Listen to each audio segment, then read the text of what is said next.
Hereby call the Albemarle County Board of Supervisors meeting to order. Actually, it's a workshop from 6 to 6:30. I called it to order on this infamous date, 2/22/22. And welcome everyone that's in the audience. Glad to see everyone. And at this time, we'll have our pledge of allegiance, and we will probably have invocation. I pledge allegiance to the flag of the United States of America and to the republic for which it stands, one nation, under God, indivisible, with liberty and justice for all. Most gracious Heavenly Father, we thank you for this time to come together and to conduct the business of this county on behalf of our citizens. We ask that you would just guide us and direct us in everything that we do tonight, that it would all be for the betterment of our citizens and the enhancement of our community. Lord, we pray as we look around the world today, we just pray that your guiding hand would influence things that are happening overseas and just bring your peace to Eastern Europe and all other places that are in conflict. All these things we ask in Jesus' name. Amen. Amen. All right, we have the pleasure of Dr. Bennett at this time. Excuse me. Come up if you want. I'm sorry. I'm trying to jump ahead. Setting of the agenda. Does anyone have any items that they would like to add to the agenda?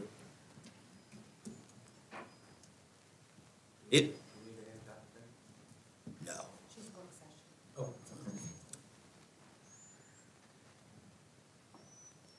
If not, is our motion to approve? I'll make a motion to approve the agenda as presented. All in favor, please signify by saying aye. Aye.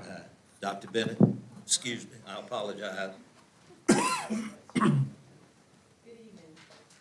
Thank you all for inviting us to give you some preliminary numbers. We're going to share what we know right now, which when we know better, we'll do better. But I've given you a copy of a very brief summary of what we know to be expenditure or revenue, and then a few expenditures that we'll look at. I first want to take a second to introduce you to our interim finance director. Cindy Warren is with us tonight. She is, as you know, Mr. McMillan retired, and she's working part-time for us as finance director. She has 25 years in Prince Edward County Schools as their finance director. So we're very excited to be able to borrow her for a while to get through this year, and we'll twist some arms maybe. But what you have is in front of you is mostly her work. I will say that. I won't take credit for it. But what you see here is based on the calc tool that we have from Governor Northam. And that basically is the state funds and the local funds that are outlined in that calc tool. As you can see, there's an increase in this budget of almost $4 million from the state, and also an increase from, on the local side, of $623,168. That's the required local effort. And of course, we have food service there just separated out because that's a totally separate fund. There is part of the state budget, $1.8 million in construction funds, but there is no local match required for that. So we're very excited about that piece and hope that it survives the battle in Richmond right now. The second page you have is what we know, basically what we found out in the last couple of days. As you know, Sunday was Budget Sunday, and both Senate and the House were able to submit what they, the changes or options of what they felt like Governor Northam's budget, what looked good and what they wanted to change. So I've just we've given you kind of a summary of the differences in their budgets and that of governors, past governors. And you can see there's some give and take there. I'll just draw your attention to the compensation part of that. The Senate has a 5% increase for all SOQ positions, and then a $1,000 bonus, where the House has a 4% increase with a 1% bonus, which kind of figures out differently depending on which one gets through.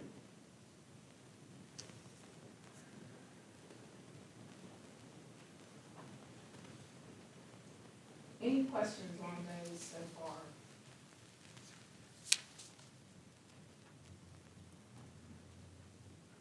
The final page that you have is a very preliminary sketch of some things that we know will be increases for next year, and some things that have been asked for by our department heads and principals, as well as some county goals that we would like to achieve. But our board has not adopted a budget yet, so these are all very preliminary, and we'll know more again, like I said, when we know more about what budget lands in the career categories. So what we know is the salary increase, and we just put 5% in there, but it could be 4 or 9, or it could be something different. Our health insurance, we were notified last week that there would be a 10.5% increase in our health insurance. We are questioning that and working with them on that, because that seems to be outrageous. Should I just use that word?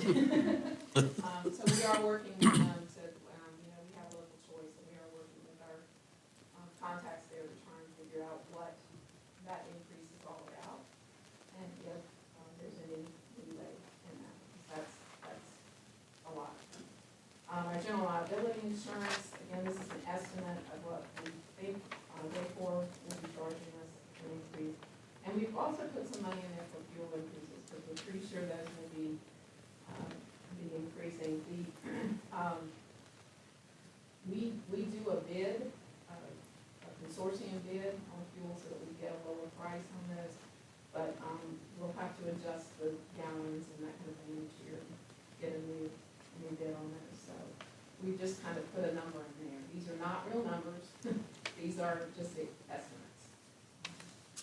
We would very much like to talk with or add to our budget dual enrollment cost for the CTE Academy. I know one of y'all's goals has been to support our students and our citizenry in getting trained for economic reasons and economic development.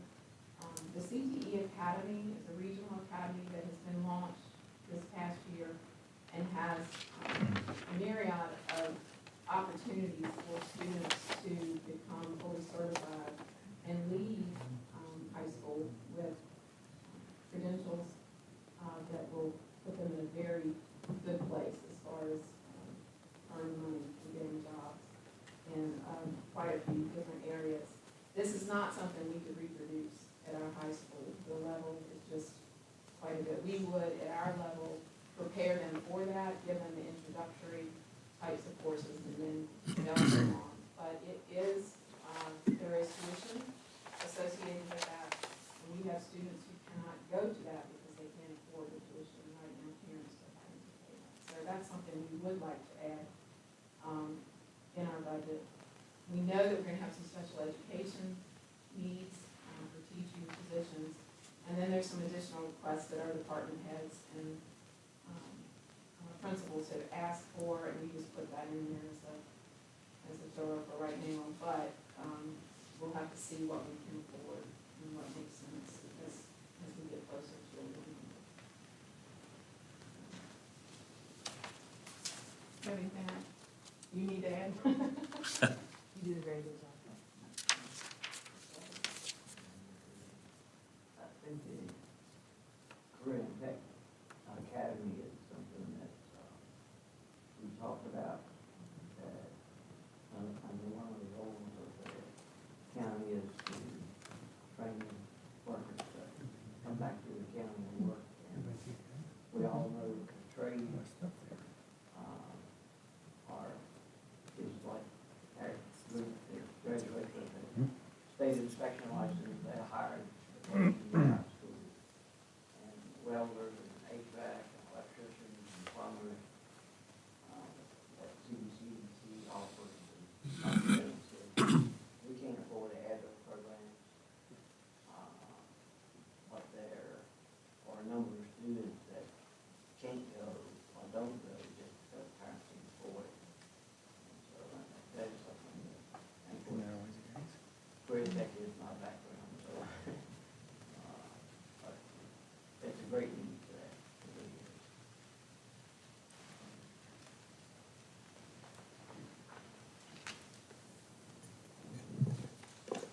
Floor is open for any questions. Mr. Chairman, Mr. Hope? if I could ask Dr. Bennett, just looking at the numbers here, so if this state budget goes through the way it's proposed, roughly a $4 million increase, is that, what would that $4 million go towards? Some of those things that you outlined. Yeah, on the last page, we kind of have outlined what we know we will have to increase. If this goes through, we will have to do the salary increase. That would be mandatory. We know we think we know right now what the health insurance cost will be. All of those things on that back page are, the top are known expenditure increases, and then some proposed. Okay, I think I followed you now. So the back page would come out of the front page increases if it happens. Correct. Okay, thank you. If it happens, right. And there's 1.8 million capital outlays in that number Right. also. So really, it's on that $2 billion increase. Right. So, Okay. and there's no local match for that, so that would be state money to support capital outlay. Any other questions? I got one, Dr. Bennett. And this is a forever question that's been, on the fuel increase. Now, that's just for the school, am I right? It is, we have had conversations, and that might be something we really want to pursue, to do a joint bid, or even a joint facility, if we were to join our maintenance departments and transportation, and all of the agencies to use, to be able to access that fuel bid. There's certainly a reason why some of the counties that come into our consortium do that. They have all of their county agencies are able to use that. It was a part of their system, they really come to it and use it, but it's quite a saving, especially now. Right, yes. You know, it would be great if, we could have one unified, fuel and would put a lot of teeth into it, look like to me, in order to get good prices. But I know this thing has been going on for, I don't know how many years. But we kind of, I don't know, maybe somehow we need to pursue that, if we can. Of course, I don't know when the contract is up, all that, at least for future reference, Every May. every May. We look at that. Is it a 2-year? No, it's a 1-year, One it's year. a, annual contract, the bids go out and it was part of that in my former. So, very familiar with the process and set what your gallons are, and depending on, not everyone goes with the same company. Keep in mind, some of the prices, depending on how far you are to travel, that need to deliver the fuel contributes to your price. But, the majority of the schools do find the savings, and it has been beneficial over the years from my experience before. And, sometimes the more you commit to, the helps the price, which is what you're referring to. Yeah, I've always wondered if it's more to it than just the bid for total fuel costs. Is there anything, any loopholes in there? Well, you have to commit to a certain amount of gallons. So you tell them how much diesel and how much gas you plan to use. If you don't use that, you still have to pay the bill. But, the only time we've ever run into problems when COVID hit, and we didn't have school buses running, but they worked with us on that, and we didn't, we weren't penalized because we let something out of our control.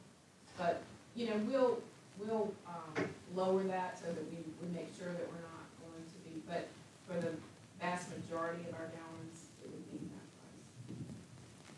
And like you said, if we had a bigger pool and needed more gallons, then, they certainly would be able to get us a better price. Thank you. Any other questions? May I comment on that? Ms. Adams, please. in another county that I worked, sometimes, like you said, it's advantageous and sometimes it's not because you don't really know what that market's gonna be over that year, you know. So I think in most cases it is, but in some cases then it's not. Because if the prices drop below what your bid price is. Yeah, you're definitely locked in. You're locked in. If prices were to drop, it's not gonna cost saving money, but I don't know that that's happened for us yet. I'm not aware.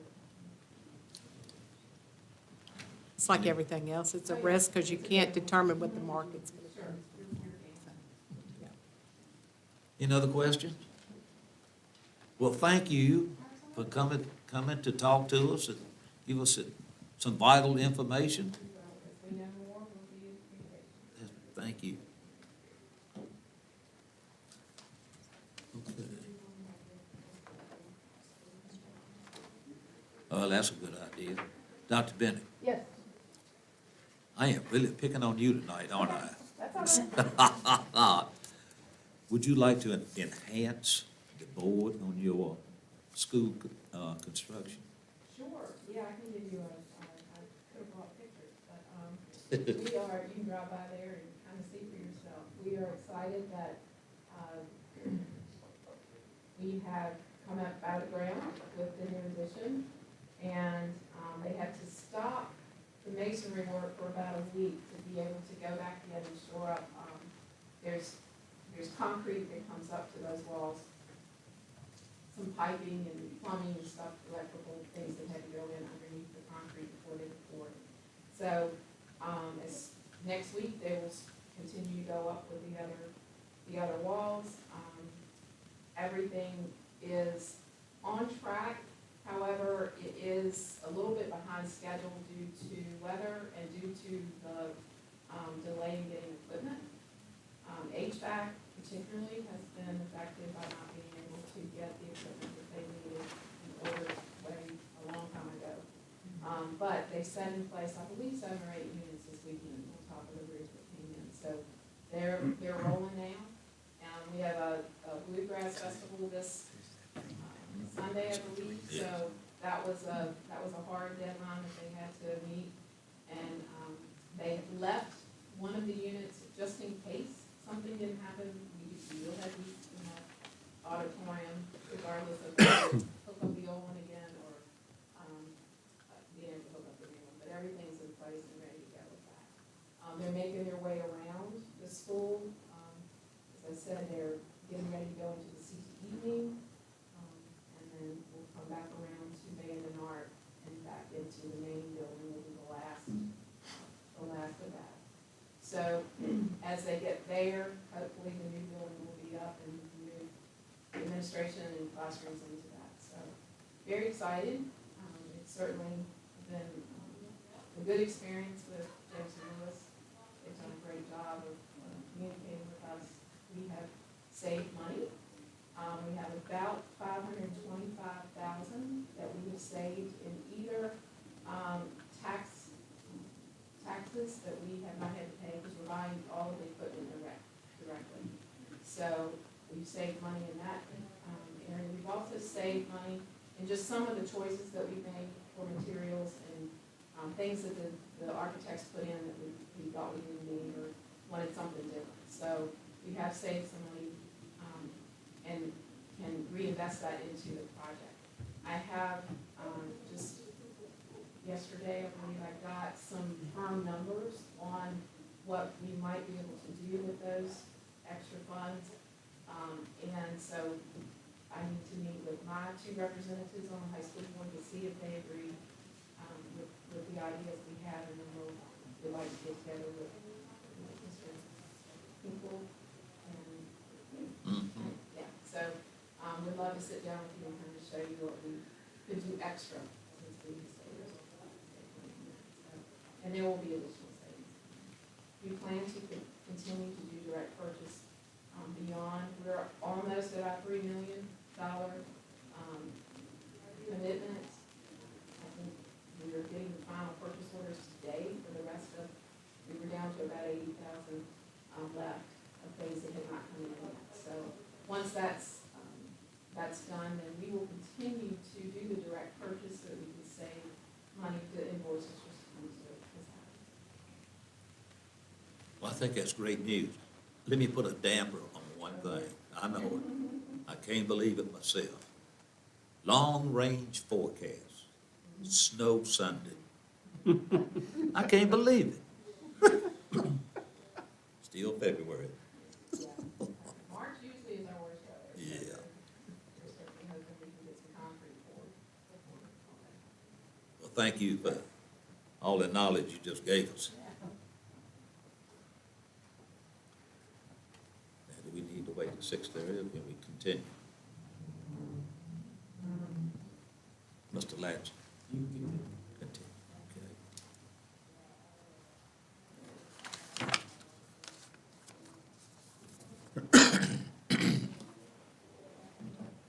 Okay, excuse me. We're going to enter into our citizen public comment period. This time is provided by the board to allow citizens the opportunity to address the board on issues of importance to the citizen. No individual citizen shall be permitted to address the board for more than 3 minutes. Do we have anybody signed up? We have one. Oh.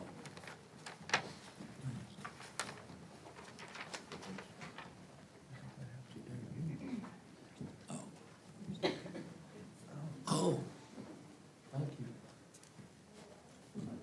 All right, Mr. Kenneth Wolfskill. Please come forward, state your name and address for the record, sir. Ken Wolfskill, 1488 Courthouse Street Road.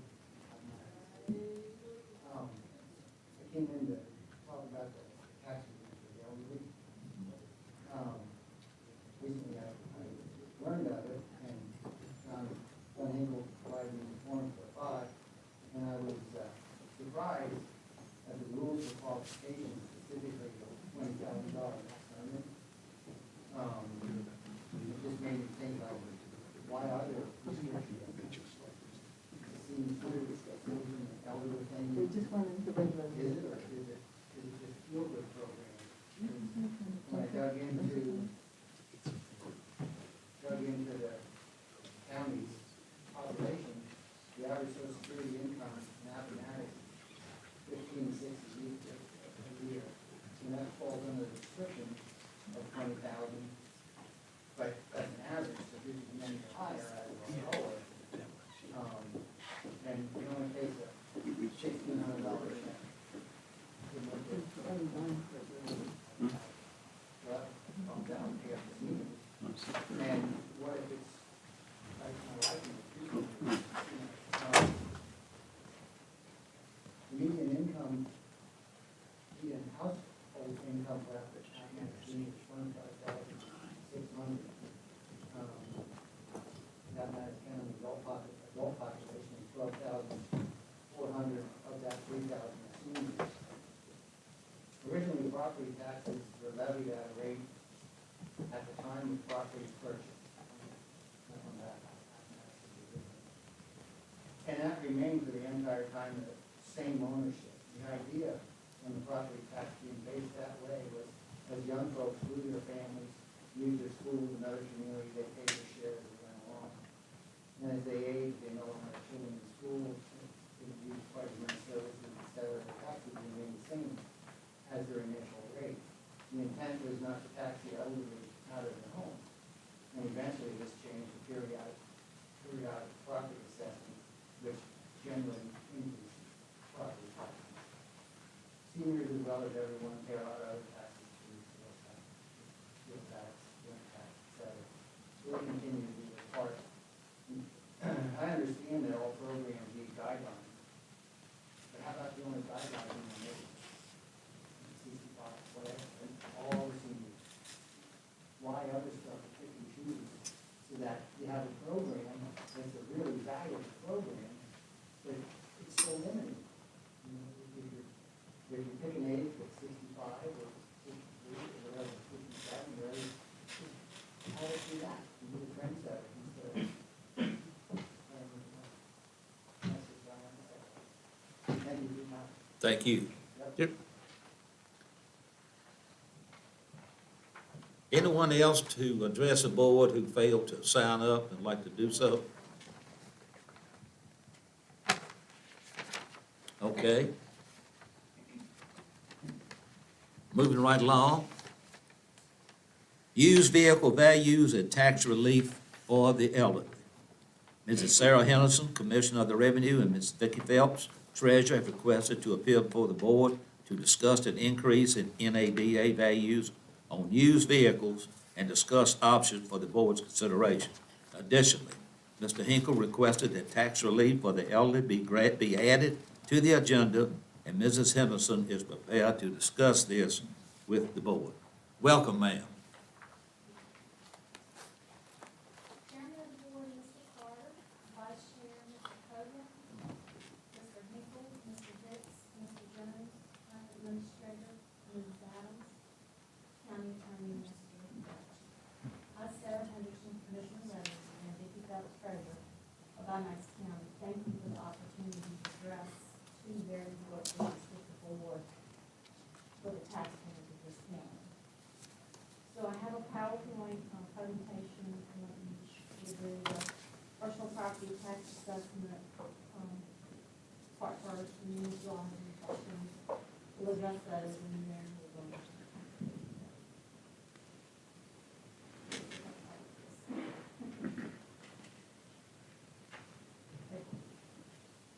so, personal property tax assessment. Bear with me, I'll look at this so that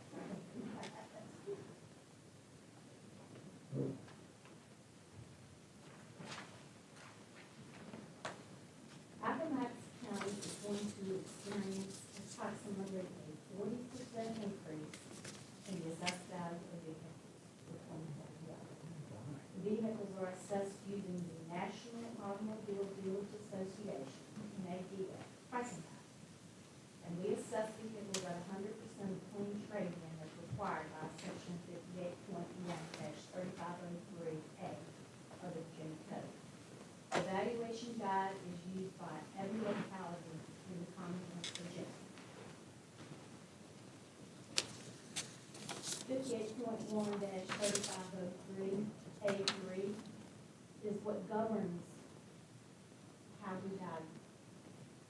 The commissioner shall use either of these following two methods. The commissioner may use all applicable adjustments in such guide to determine the value of each individual automobile, or alternatively, if the commissioner does not utilize all applicable adjustments in value of each automobile, he shall use the base value specified in such guide, which may be either average retail, wholesale, or run value.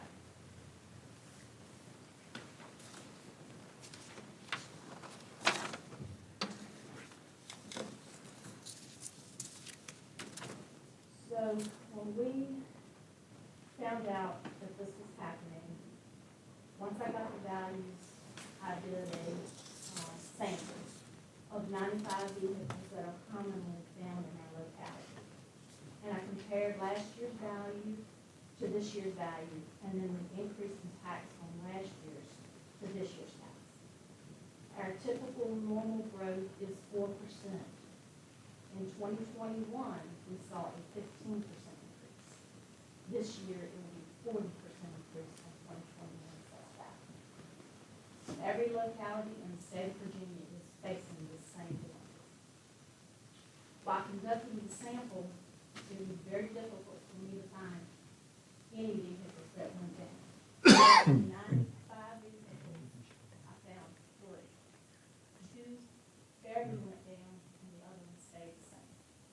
So that is a 97% of the vehicles that I sampled went up.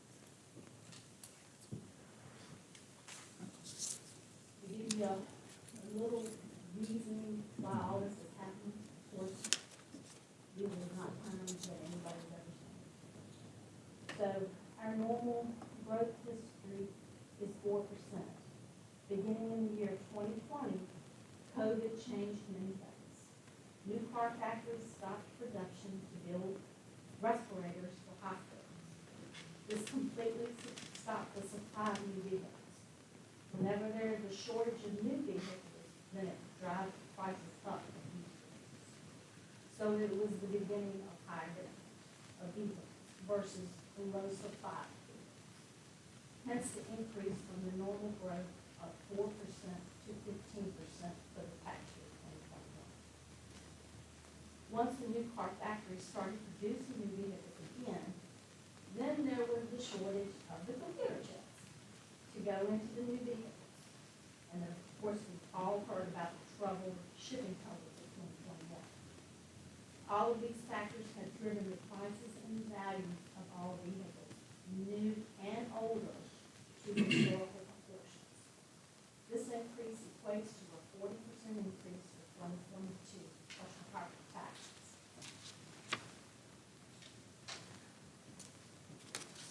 So, there are a few options that the board can consider to alleviate this large increase for 2022.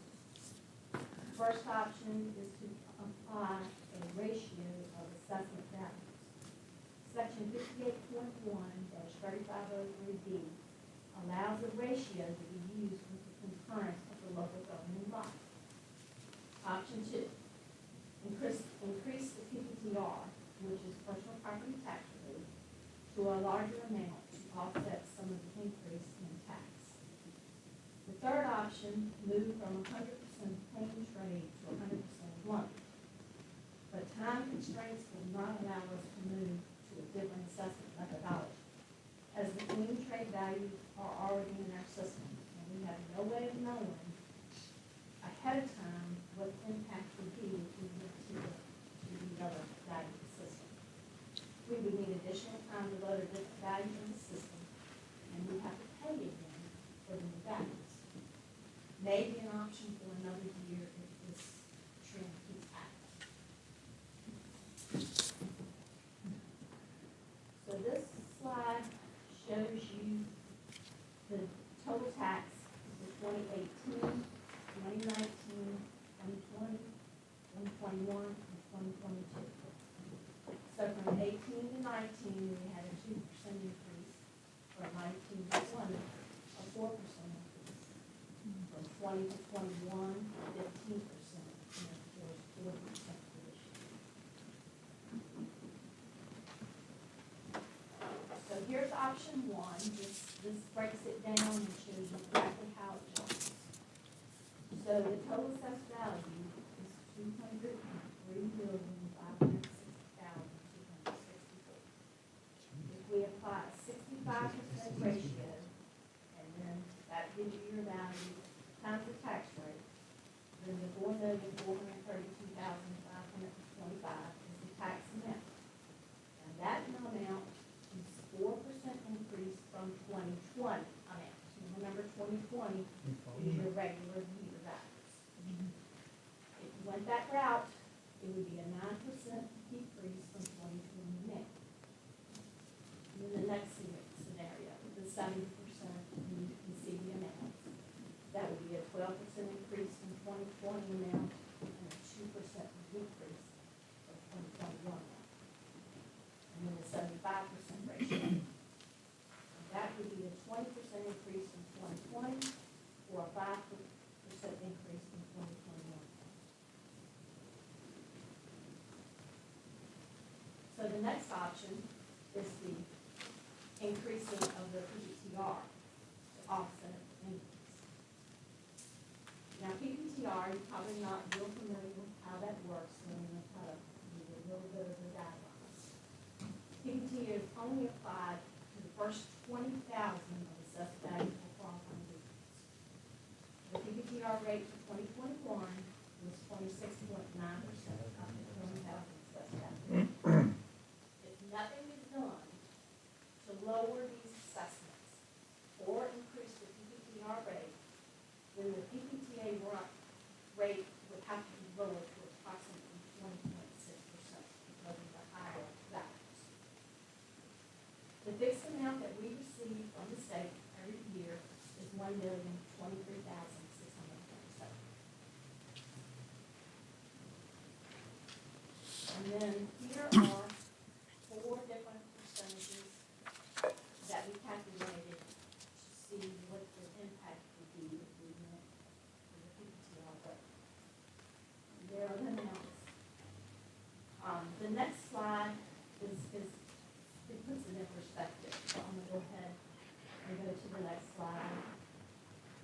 shows you what the impact with the total tax, the reduction, the net tax. And you see it for 35%, 50%, 60%, and 65%. And that very next line shows you what our total tax was for 21. So you can compare the different scenarios to the 21 tax. And when I looked at all of this, I felt the best option for the ratio of assessment is 75%. And that would not lower the tax amount at all from 2021. And the best option for the PPPR is 60%. But I want you to keep in mind that if you choose to go the ratio, the PPTR, then not every taxpayer will see a reduction. Because there are vehicles that do not qualify for PPTR. You have to have, the weight cannot be over a certain amount. Business vehicles do not qualify, period. If it's a vehicle that's in a business name, it does not qualify. So I did a query today to just see how many vehicles that was. And it is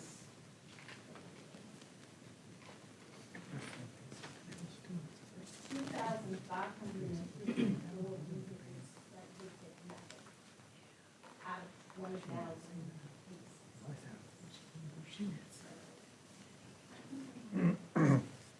So I just want you to keep that in mind, that if you decide to go that route, then not everybody's going to get some type of.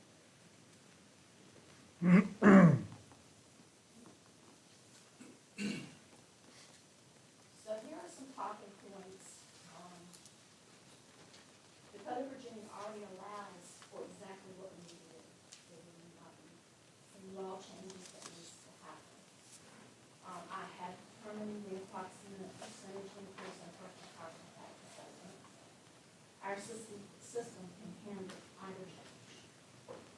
The ratio percentage is applied against all vehicles in the equitable manner as required by the Code of Virginia. The PPTR is applied from vehicle of 0 to 20,000 suspect. The ratio of PPTR will be readjusted on an annual basis, which we already did. We still have to do that every year. This change can be done by resolution, either ratio or PPTR. So you all, if you decide what you want to do, then all you have to do is do the resolution. And this also will not put you in a position of adjusting the personal property rate on an annual basis. And either of these options will require the least amount of staff training and will be the easiest to explain to the citizens. In conclusion, I respectfully ask that the Board of Supervisors consider either the ratio of assessment or increase the PPTR personal property tax rate to offset these historical increases. Thank you so much for agreeing to meet with Vicki and I and to consider options of combating the increase that the taxpayers are facing. I'm sure in these most difficult times, the taxpayers will be grateful and so appreciative of anything that you want to do. It is 25,086 total vehicles, and the ones that would not qualify are 2,554. So that is 13% of all vehicles that will not get engaged. Any questions? Any questions for Ms. Henderson? Mr. Chairman, Mr. Henry? I don't have a question, but I had already sent an email to Ms. Henderson, but I want to again thank her for all the work that she did on putting this presentation together. It's very well done. Thank you.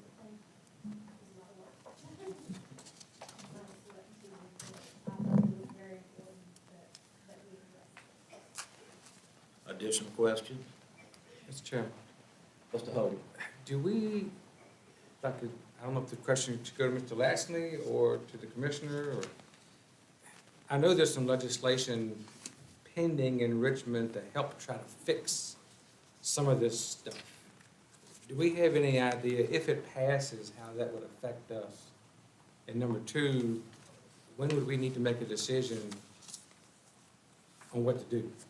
Okay, so what should I answer that or do you want to answer? Feel free to jump in if you need Okay, to. okay.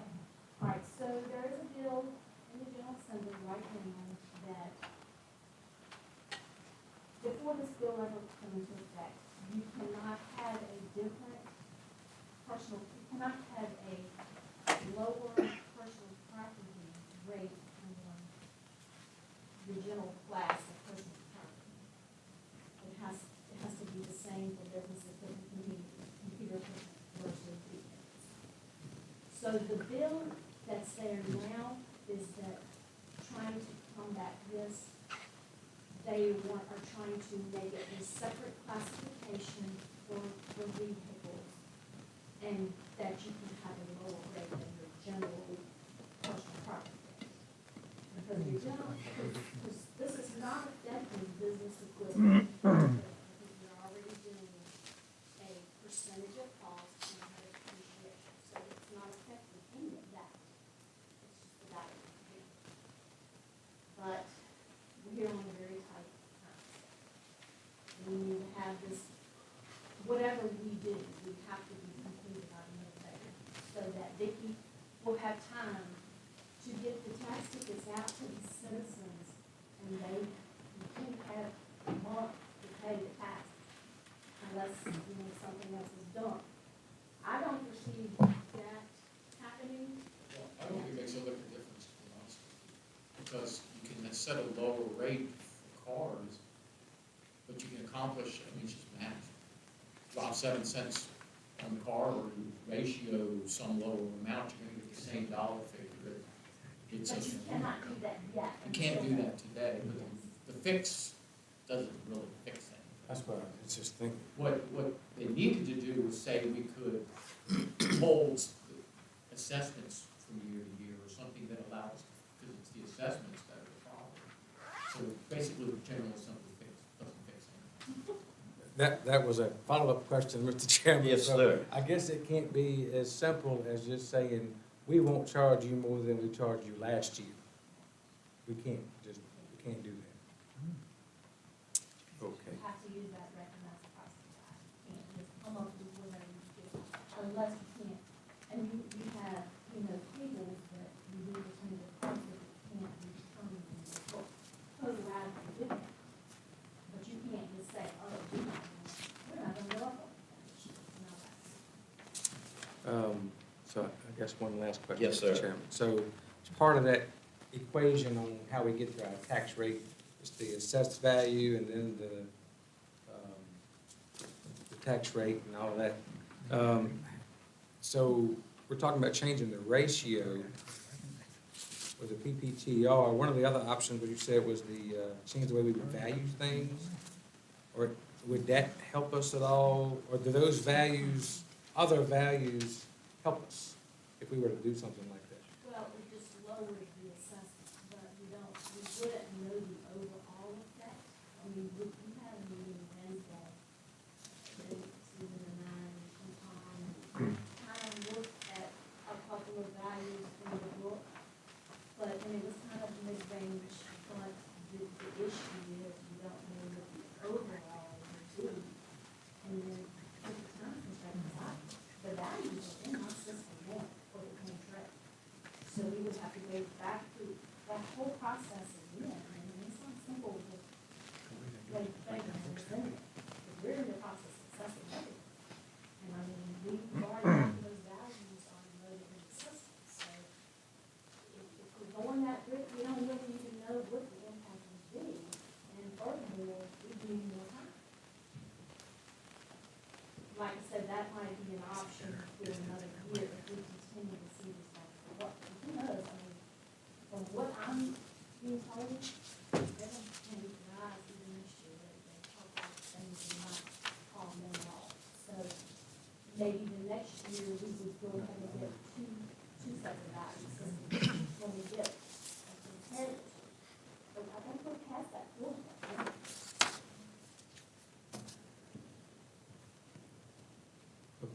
Any other questions? That one, Ms. Henderson, kind of feeding off Mr. Holden here.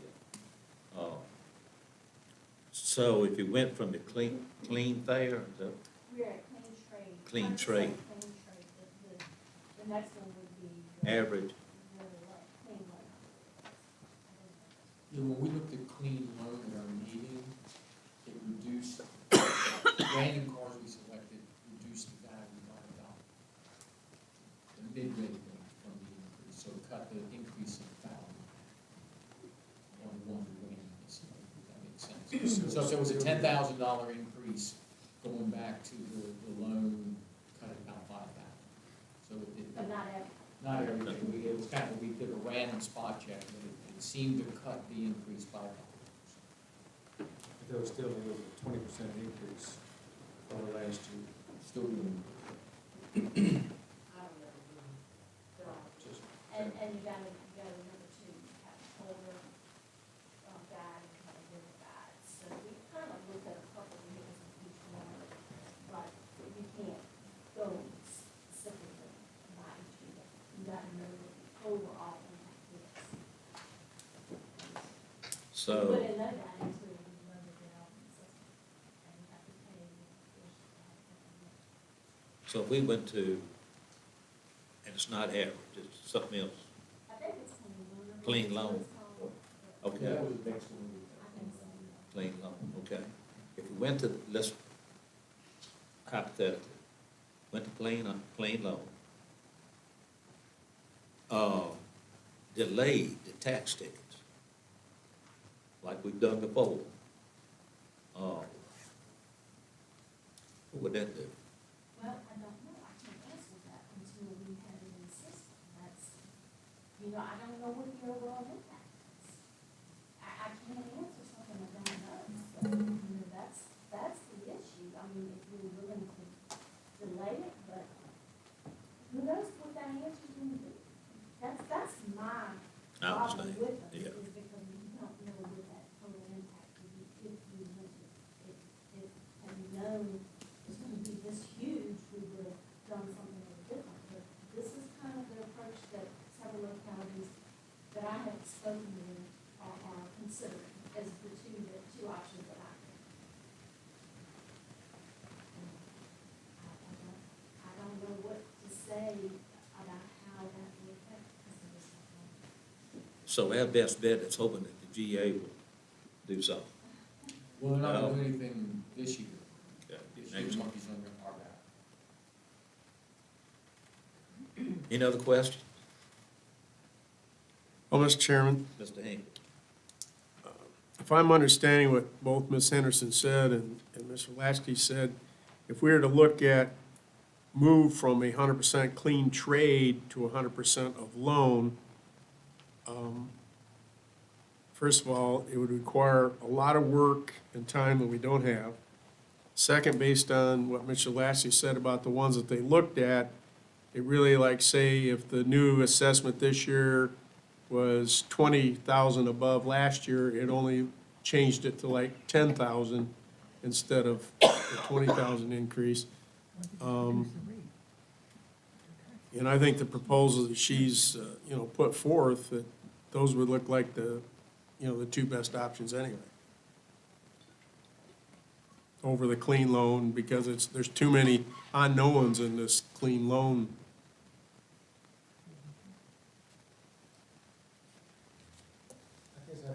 Mr. Hope? Chairman, I'm sorry.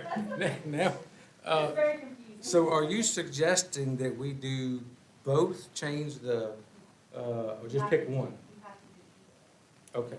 The reason, I'm the one that brought up the personal property tax relief, because one of the things we discovered with the ratio is it benefits the more expensive car significantly more.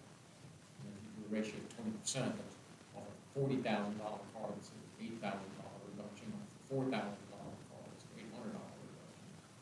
And so that was why we suggested possible alternative that's going to more impact less expensive vehicles, whereas Commissioner points out to some vehicles that get nothing.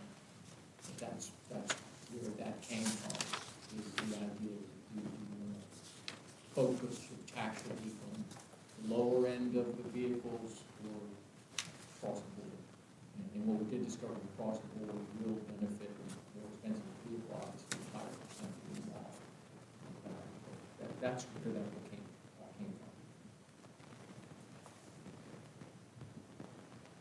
One thing to keep in mind on that is the auto insurance, but anything over 20,000 down, you pay the income tax.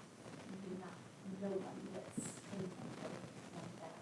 That's imposed if you do not. So anything, those values over, you get up to the 10,000, whatever that percentage is. But the thing that I thought about after we had our meeting is that, you got to look at the cost. So that's why I did the query today, so I know it was. It's 13% of the total.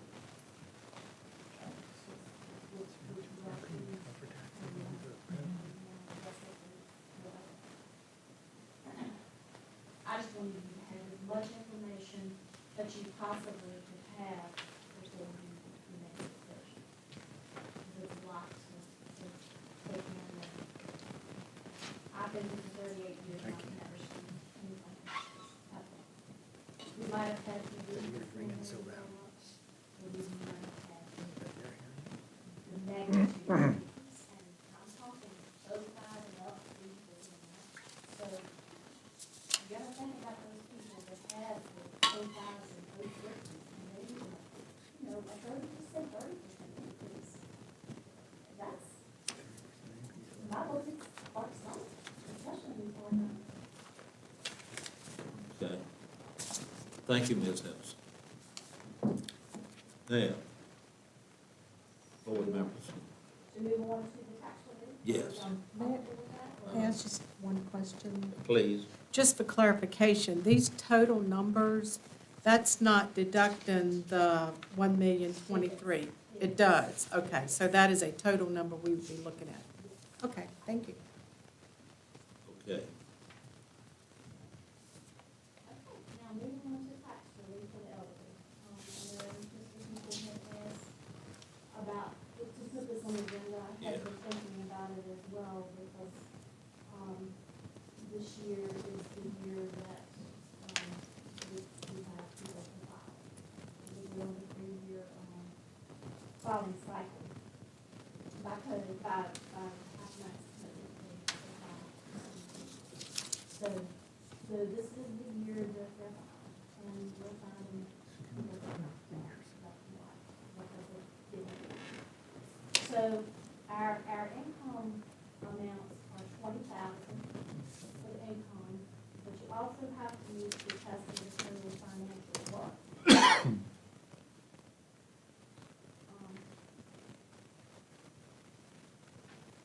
So I did a little survey, checking, neighboring localities, just to see what their income amounts were and their financial worth. And of the ones that I checked, we are the lowest in the income. I'll just read a few of them. Amherst County, their income is 50,000, their financial worth is 150. They were the highest of the ones that I checked. Bedford County, their income is 37,500 financial worth. Buckingham County, 35,000 financial worth, and 80,000. Cumberland County is 22,000 for income, 10,000 for financial worth. And then Cincinnati County and Prince Edward were both at 22,000 with their different amounts of financial worth. Mr. Hinkle had asked about financial worth, how we calculate that. So we take the total assessment, whatever your assessment is, and you can exclude up to 75,000, which is, you take 1 acre home site and then the building, the home, and you can exclude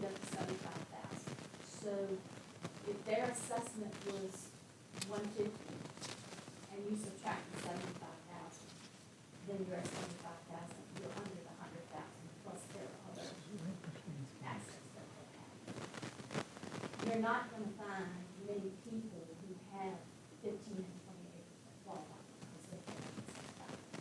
It's the people who have 1 acre and smaller that qualify.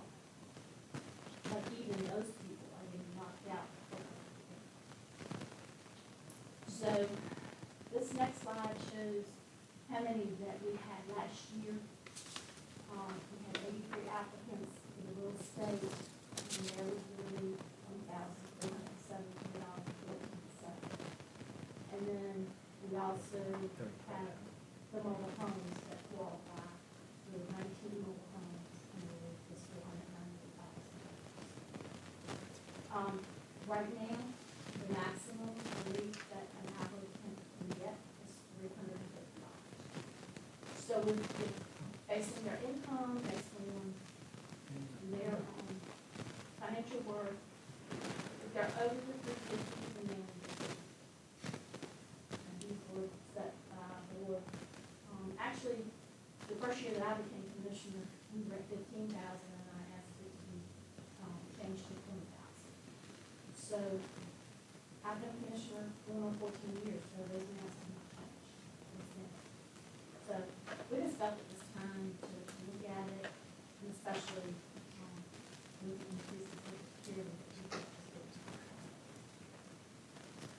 So I'm asking that you all consider at least increasing the income maximum to 35,000, so the elderly and handicapped can continue to get something. Any questions? Any questions, Ms. Henderson? Mr. Chairman. Mr. Hibbs? So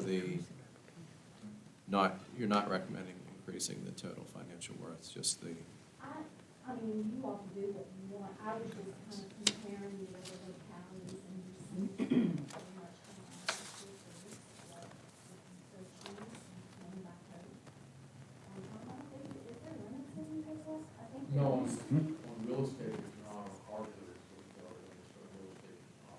The other thing I'll point out is this is in our ordinance, so we're gonna do something a little sooner rather than later for the ordinance and then the public hearing.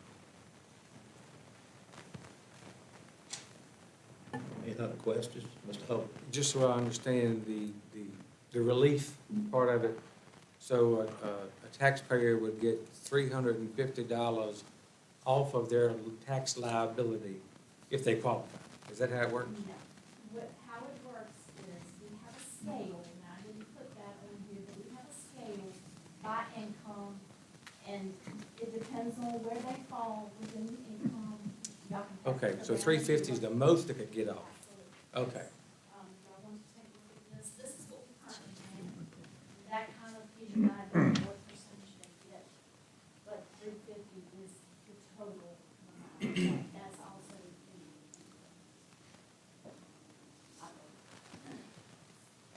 Any other questions? Ms. Henderson, I agree, I like that 35,000.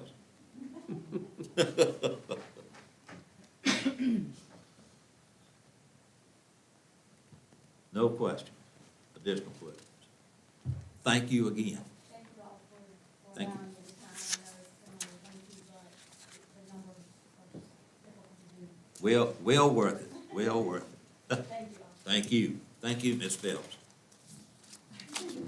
I didn't say anything, but time is very important. I know you had input, that's, yes. I don't give you all at all. Okay.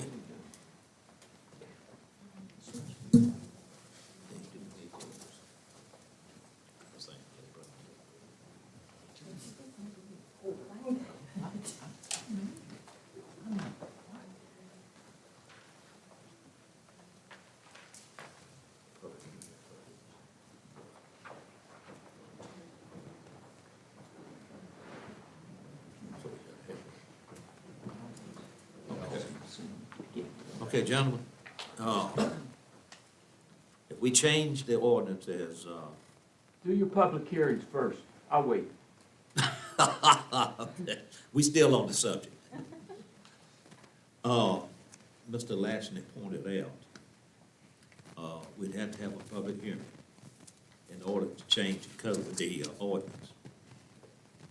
Is that the consensus of the board? Or slash, you have something else in mind? Well, I think if you're gonna do anything, I mean, if you do nothing, we don't have to do anything, but you can have the public hearing. I think we're gonna change it some kind of way, so I think we probably ought to go ahead and advertise for a public hearing next month. I agree with you. What's the rest of the board? I have one question on that. Yes, If we do change it, you all need to specify, will it be retroactive back to January 1 so that they get it this year? Or will we do it for next year? Because I'll need to know that. right, yes, The other thing is you need to set a number there so we can advertise what we want. yes. This is for the elderly. This is for the This is for elderly the- tax relief, yes. Mr. Chairman, I'll go ahead and make a motion that we advertise a public hearing for the $35,000 limit as described by the commissioner.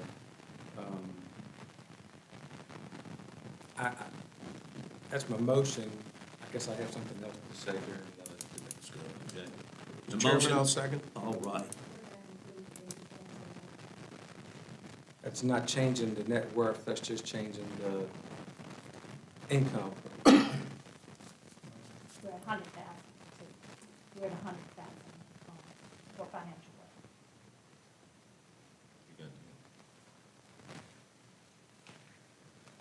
Mr. Chairman, in the meantime, Mr. Hill. Mr. Latcher, if we decide between now and the next meeting that we want it to be higher than 35, is that something that we can do, or are we locked into this number because what we're advertising the hearing for? No, you can go higher. You just gotta advertise something so the public knows there's,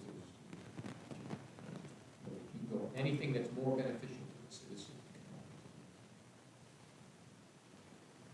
well, does anybody have, well, the motion's been duly made and seconded. Further discussion? Mr. Chair, Yes, sir. is there any way to find out what the fiscal impact would be, or how many folks it would apply to? If we use what we, if the people that have been qualifying, is this really gonna help them? Are they still gonna not qualify? No, I think that the people that are getting knocked out, and it's those people that are just over 20,000, that's the ones you're gonna help. But we have no way of knowing how many people will come and apply if the amounts change. But we're finding right now that the people that we had were getting it, they're getting knocked, some of them are getting knocked out. Especially, like Mr. Wolf has said, the married couple, I mean, if both of them are on just Social Security, they're getting knocked out. So, I think if there's any way we could estimate what those numbers are, I feel like I was better informed on making a decision. If we at least know how many people are getting it now and how much the increase what it would do. well, like I said, we don't know how many will come in and apply if that amount gets changed to the 35,000 or whatever figure. We have no idea. We don't know until they come in and apply. So right now, we know it's 83, is what it's 83 been. right Yeah. now is what we had last year, plus the Yeah. 19 for the first, Right. the first property multiplier. Further discussion? Mr. Chairman? Mr. Hinkle? As we look at the presentation, she says that, the 2021 total, the relief was about 20,000, and that was 83 people. So do you think that we would double that, or go from 83 to 160 people? No, I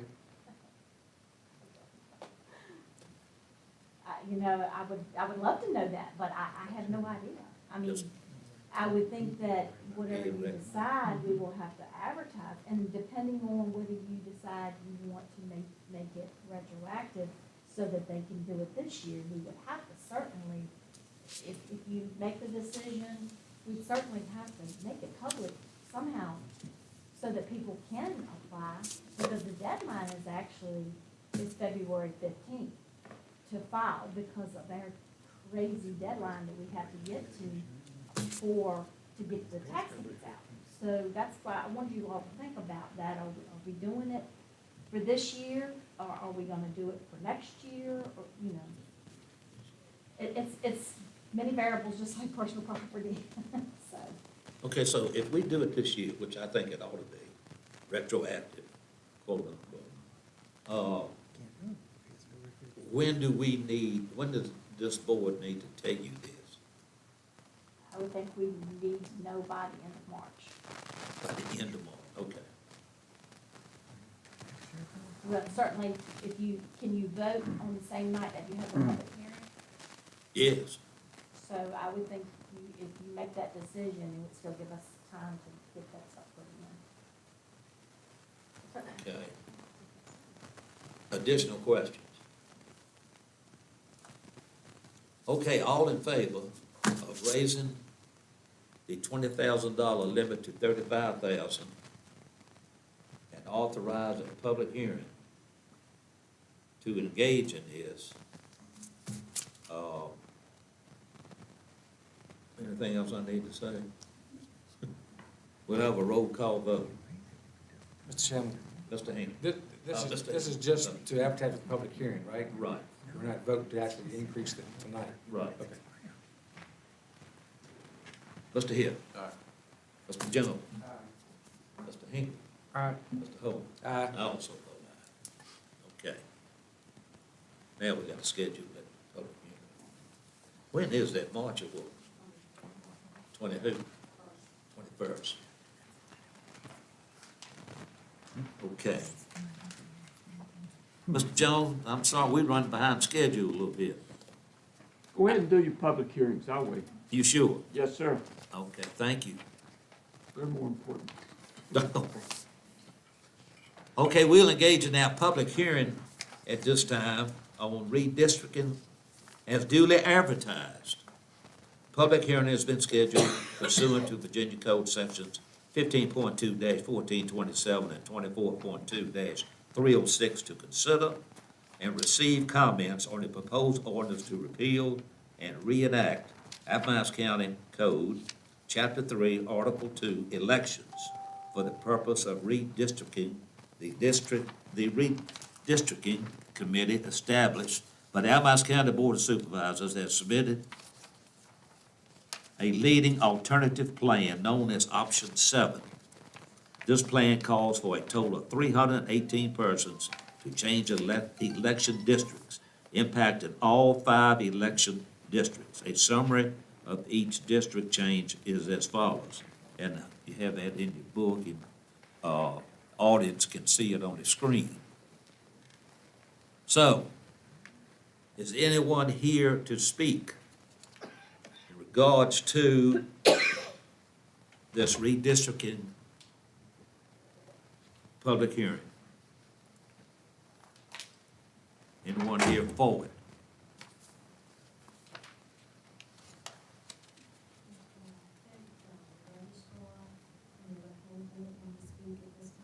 Oh, okay. Well, it's actually a different topic. Different topic, It's polling location moves that we want to speak about. it's separate from this.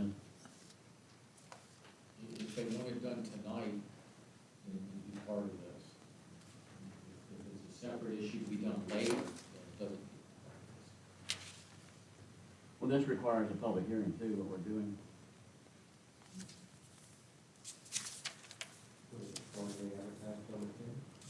No, second. Just this. This is a public hearing to adopt a new district ordinance. So I think the board could tonight, as a motion, move from the precinct to vote for polling place if you wanted to, as part of the public hearing. I think that the global redistricting can advertise. If that board votes was better doing it separately. There's something to be said, doing it separately, doing it later. Then it's not an issue. What's the board's priority?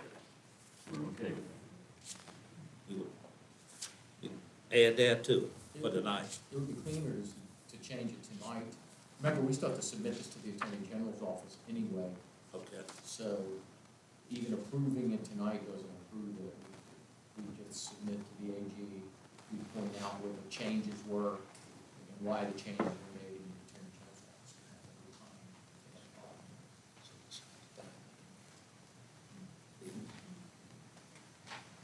General's office. Okay, who's the spokesperson? That would be me. Uh-huh.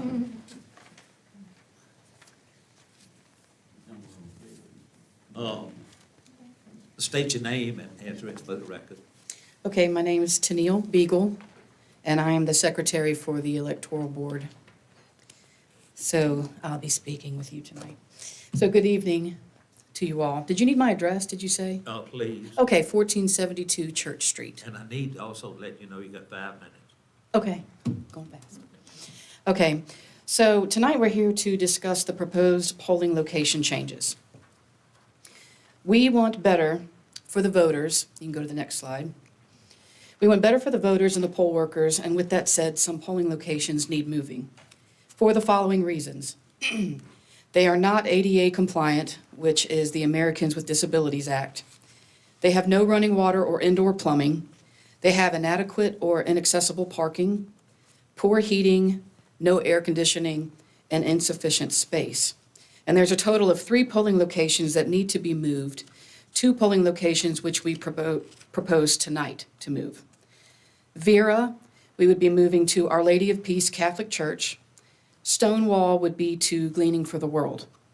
AG, we are continuing to look for an adequate location. So the total number of voters as of today's date that would be affected by moving Vera and Stonewall is 2,230 voters. And Patricia, if you would come up for a moment, our general registrar, she's just going to join me for a minute in discussing the map as seen on the screen. So that'll be the next slide, please. How does this work, Ace? How do I get the pointer? There's a little sun. Yep. Yeah. Ah, thank you. It doesn't work terribly well on the screen, just a You might want to go closer. forewarning. It doesn't work very well on the screen? Yeah, you'll notice there. There we go. All right, so, Vera is up here right now. No, it's not working well on the screen, sorry. Anyway, you probably know where the Vera precinct is, and it is going to move 3.7 miles south and west to Our Lady of Peace. That's the proposal. And then Stonewall moves almost directly south, and that's 5.5 miles. And I just want to remind you that Gleaning for the World is where we temporarily held the elections in 2020, when the pandemic was first getting underway. And Stonewall is the smallest and the worst parking in terms of any of the existing precincts. So it's the most desperate need to move as far as I can tell. Vera will be back in precinct. The location will be back in precinct, it wasn't before.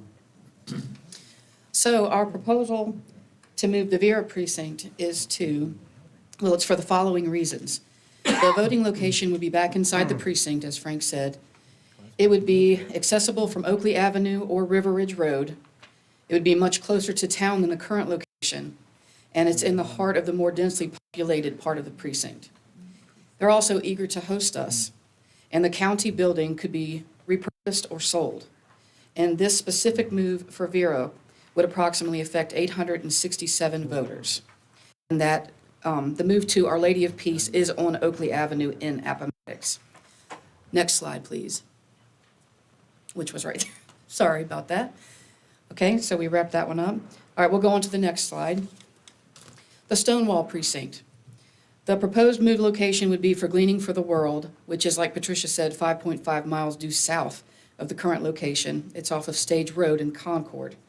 It offers greatly improved parking and accessibility. It worked very well in November of 2020, and it's just off Major Highway US 460. They also are eager to host us. And according to the census map, the majority of the population lives south and west of the current location. One suggested church, unfortunately, did not work out. So this move would affect 1,363 voters.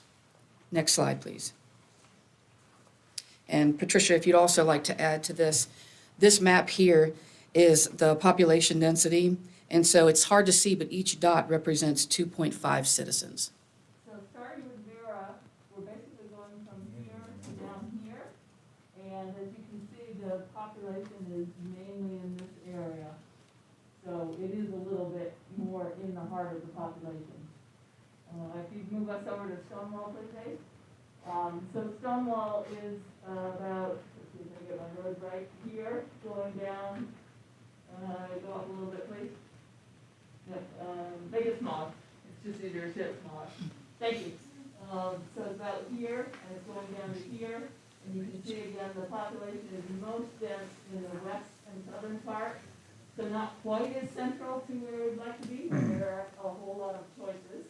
And a lot of people do have to come down this way to either go into town or out to Lynchburg as well. So that just gives you a sense. And I'd like to take this time to thank Johnny Rourke, because he made these maps for us, and he's been a lot of Thank help you. to me in understanding all of this. Okay, next slide. So proceeding forward, if approved, we request that the required public hearing be at the March 21st Board of Supervisors meeting, if possible. The public comment period begins immediately after the meeting tonight, and the public would need to be notified of the comment period. And as far as notifying voters, we must notify all voters in writing of the redistricting changes, and ideally, we'd notify voters once for both redistricting and any polling location moves, which leads us to less voter confusion. And the voter notification for these moved due to the redistricting shifts will be in the May timeframe. And that's all we have for right now. Okay, Okay? thank you. You're welcome. Thank you all. Anyone else to speak in regards to redistricting or the movement of 2 precincts?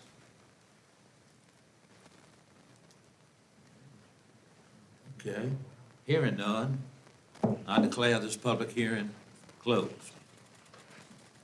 Now, we can move. Well, if you like the change of the polling places, the first motion I would recommend is a motion to amend the 2 identified polling places and adopt the newly recommended polling places. So that would be the first motion to basically change what you got for you to amend those 2 polling places with 2, if you want to. Okay. Discussion. Mr. Chairman, I have a question. Mr. Hope. I don't know if some registrar or somebody would answer, I don't know who might know it, but not the district boundaries, but the precinct boundaries. How are they determined? And I'll just throw it out there. I've got several constituents that think they know they would rather vote at the other precinct. They closer to the other precinct. The dividing line is the road instead of the river behind the house. So they got to go around their elbow to get to the other place when they could just go right over here and vote at this precinct. It's in the same district, Appomattox River. How do those lines get drawn?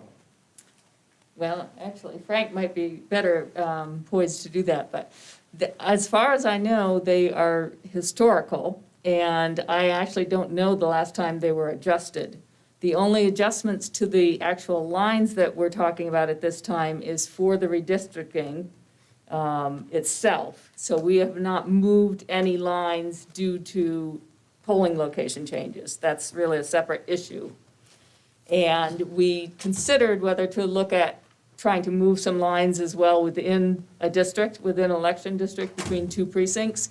And we decided it really was adding confusion to an already confusing enough situation where we're trying to both redistrict and move the polling locations. So we decided to table that and consider that perhaps another time. So to answer your question, it is unfortunate. We have voters now that drive past Vera to get to AG. That will unfortunately still, if Vera moves, they won't quite drive past it, but they still have to drive. We have voters that are going to drive further than they used to because of the redistricting. That's going to happen in several directions, unfortunately. We do have, we do have voters that are right across the street from a precinct at Oakville too, and they're in, US 460 district, precinct. Unfortunately, there's not any easy way to draw nice, pretty little boxes with a polling location that's centered in that box. It's not reality, particularly in a rural county. The reason we didn't propose a move for AG is we haven't found a good place yet. So it's a very tough precinct to find a place to hold the elections. So I don't know if that helps or not. It does. Can precinct boundaries be changed anytime or only during this every 10-year period? I defer to Mr. Lackney on that. You can always make a change, but public hearing, and you gotta have the reasons for it and all of that. There's ways mid-term to make an adjustment, but you have to jump a bunch of hoops to do so. It's easier to solve right now. Mhm. Thank you. Yeah.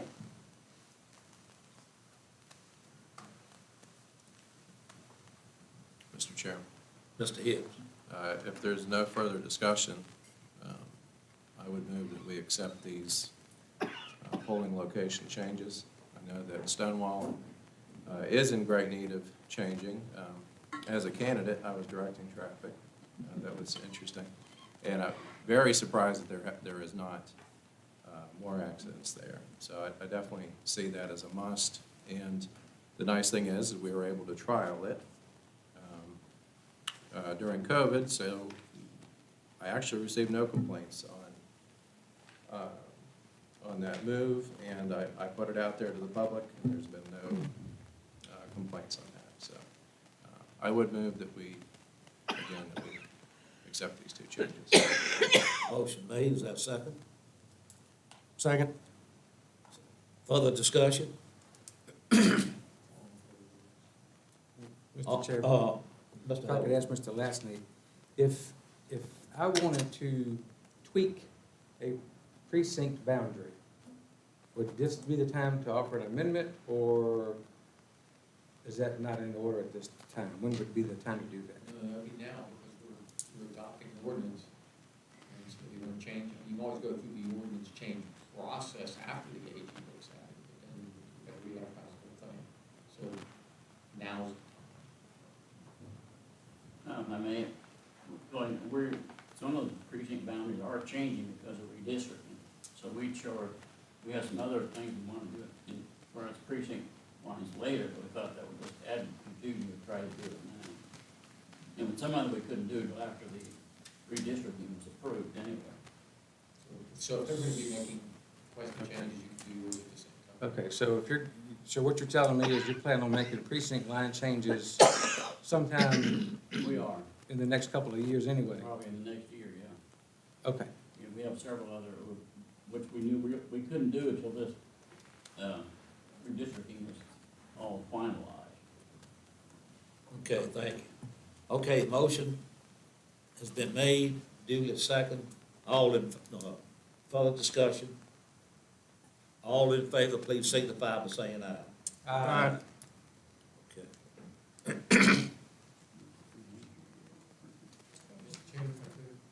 Yes. Email me your reasons for moving it, because I'm gonna include that in the AG.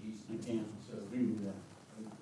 Or both email me the reasons why you're moving it, I'll include that when I send to the AG, why we moved it. Okay, we can do that. Do you have the size Right there. email presented? If you could email him we can email you the PDF. Well, you got a paper, that's fine, I'll scan it. Thank you.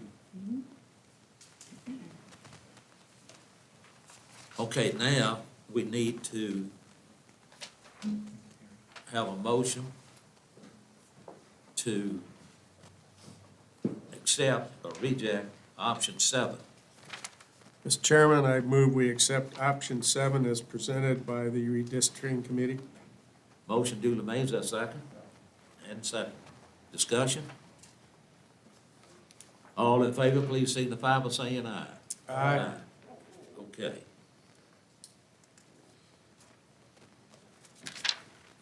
That's a public hearing. I'm sorry, Mr. Chairman, we should do a roll call. Okay.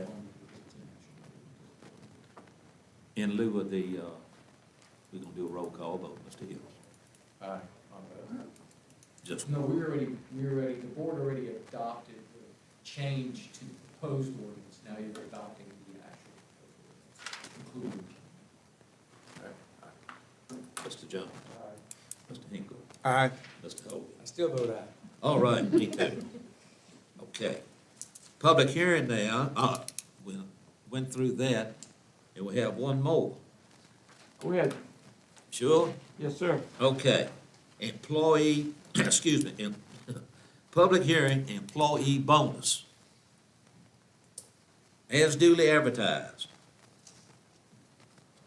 Public hearing's been scheduled pursuant to Virginia Code 15.2-1508 to consider and receive comments on a proposed ordinance regarding employee bonuses.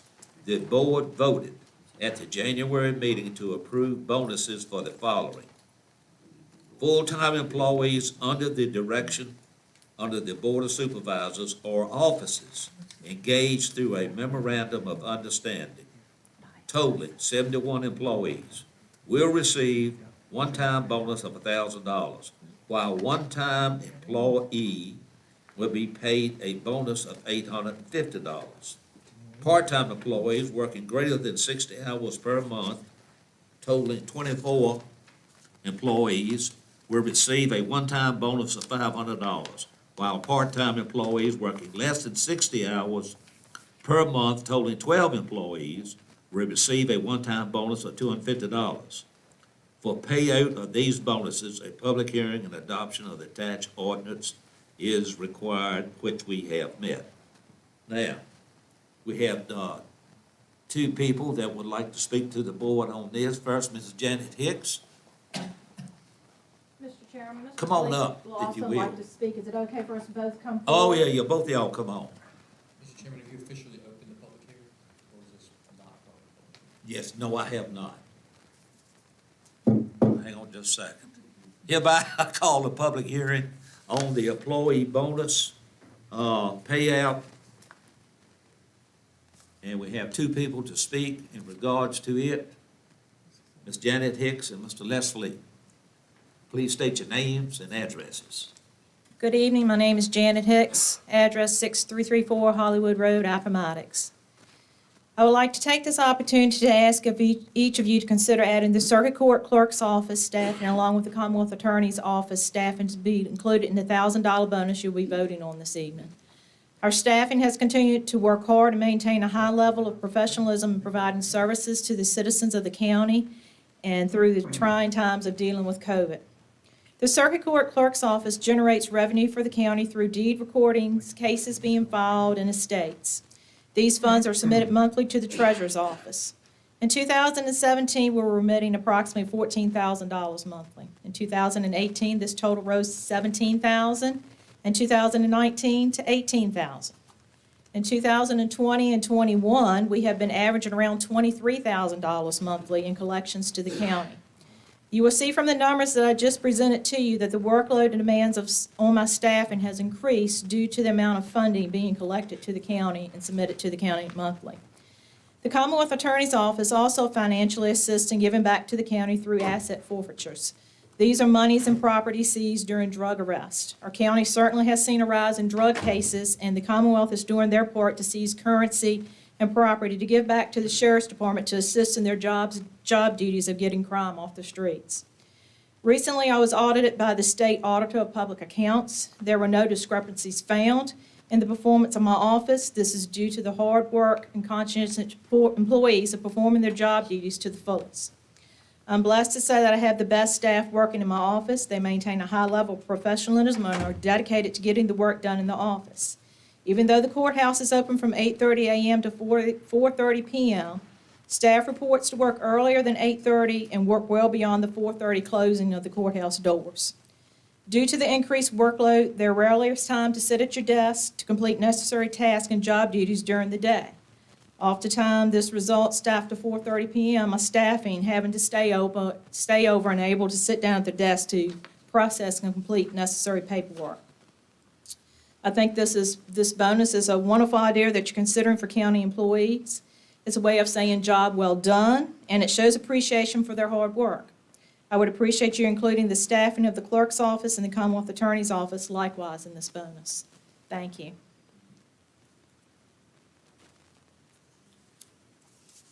Les Fleet, 383 Sunset Ridge Drive in Concord, which is in Appomattox County. I don't have much to add. I think she did an exemplary job. I didn't know exactly what she was going to say. I would just echo what she said. The staff of the Commonwealth Attorney's Office is hardworking. We consistently put in 40-plus hours a week. Many of us put on over 40 hours. We are salary employees, and we don't receive extra compensation like in comp time or in any type of overtime pay. So this would go a long ways in assisting those employees with the high cost of living, with the inflation that we're all under. And as Ms. Hicks said, it's a great morale booster, and it's a good pat on the back and an attaboy and a job well done. So Ms. Hicks and I would ask the board to, with this proposal, again, I think it's a great idea also, but we would ask that you would amend that to include the Commonwealth Attorney's Office and the Circuit Court Clerk's Office. Thank you. Okay, thank you all. Anyone else to speak? Either for or against? Hearing none, then I'll close this public hearing. Now, gentlemen, during this public hearing, we've had two constitutional officers speak. As you know, we passed this, had a public hearing now. So, what's the board's pleasure? Mr. Chairman. Mr. Hibbs? Mr. Lashing, if we wanted to make a motion to include them, does it need to be a separate public hearing? Yeah, I think we would have to advertise another, we have to create another ordinance and advertise another. Okay. So they require two motions, one motion to carry forward the first, which I'm inclined to do. I'll move that we extend the bonus to the, I'm going to make two motions, that will be the first. Right. How do I want to word that? I'll make a motion that we will extend the bonus to county employees who are on the MOU, is the wording of this. Motion duly made, is that second? Mr. Chairman, I'll second it. Discussion. Yes. Mr. Jones. Yes, Mr. Chairman. Are the employees that work under the Constitution and the officers, are they county employees? I don't know. I'm trying to understand. How to answer that. Are they a state or are they county employees? And does the MOU, is that what makes them county employees? By the handbook. So I'm just trying to understand. Right, yes. The IRS considers everybody county, but state law does not. The constitutional officers, their employees, are totally their employees. The county has no oversight of any kind. For example, our employees have grievance rights, the constitutional employees don't. So they are, by Virginia law, not county employees. And, but by IRS, the county is the tax ID that issues everybody the W-2. As far as state law is concerned, the constitutional officers have total control over their employees.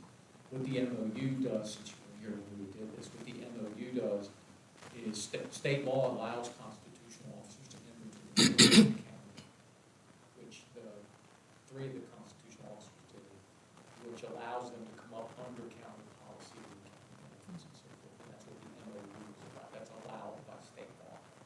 So those constitutional officers or any of them, their employees are subject to the county personnel policies. Okay, another question.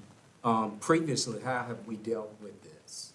The last time we gave a bonus, did all the constitutional officers receive that, even though they hadn't signed the MOU?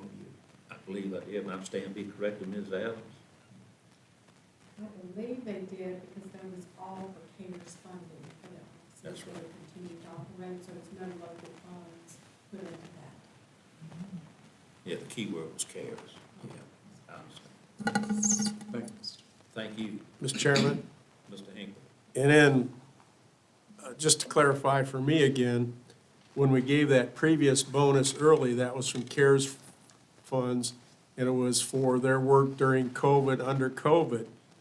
But as I understanding, our bonus here was to give the county employees a quasi raise, and we decided to temporarily give them the bonus in place for a raise until we went through the budget cycle, and then we would give them a permanent raise in the budget cycle. So I wanted to, if that's a differentiation, I think we should say so. This isn't, our intention with this bonus isn't kind of like, hey, you did a great job through COVID. It was more a stopgap before we could issue them raises to be more competitive with the other agencies that are also giving their people raises, like Lynchburg, for instance, which is raising everybody, and the other counties. So I just wanted to. The only thing I can say is, the three constitutional officers who signed up for this, as Ms. Adams stated, Mr. Latchney, they are entitled to HR, other fringe benefits, and all. Whereas the ones that didn't, which would be the circuit court and the Commonwealth Attorney, did not sign up. Therefore, they have different benefits than what the county or so-called county employees or the people that signed up on the MOU. For an example, I think the circuit court was down for 2 weeks, just about 2 weeks at Christmas time. The 40-hour work week, you know, most of the time, and majority of the time, it's a 35-hour work week. Whereas the so-called county employees work 40 hours a week. Mr. Chairman, may I Yes, address, ma'am. may I address you on that? Please do. I'm not quite sure I'm understanding where you're coming from. Well, how much time did you all get off for Christmas? For Christmas? Uh-huh. My employees do have vacation time that they're entitled to, but our office was open all during Christmas with the exception of 1 day. Otherwise, we followed the governor's schedule and the county schedule. There was 1 day. There is a district court committee that meets once a year, and they give additional time to the general district and the juvenile and domestic relation courts. They close those courts down. Well, with us being under the same roof with those two other offices, 1 year I worked through that. I got foot traffic all day long of people coming to my counter wanting me to take money for these other courts for fines and costs and things they owed. So I spoke with my judge about that, our presiding judge, Judge Nelson. And I asked him and explained to him what we dealt with that particular day. And he agreed that since all the courts are under one roof, that it would be in the best interest to create less confusion for the public, that if the district courts gives an additional day off to the courts upstairs, he enters an order for us to be closed likewise, so that no one can come into the building and try to be paying fines and costs or getting something from our office that office cannot provide to them. There was the exception of maybe 1 day, which was probably, if I remember correctly, with the holiday being on a Saturday, it was observed the Friday before. The district courts gave, I believe, December the 30th as an additional day. That is the only additional day that the courthouse was closed and my office was not open to service the public. Only 1 day. And the judge entered a court order allowing me to do so. Other than that, I don't know what you're coming up with, Mr. Carter, as far as us being closed for 2 weeks.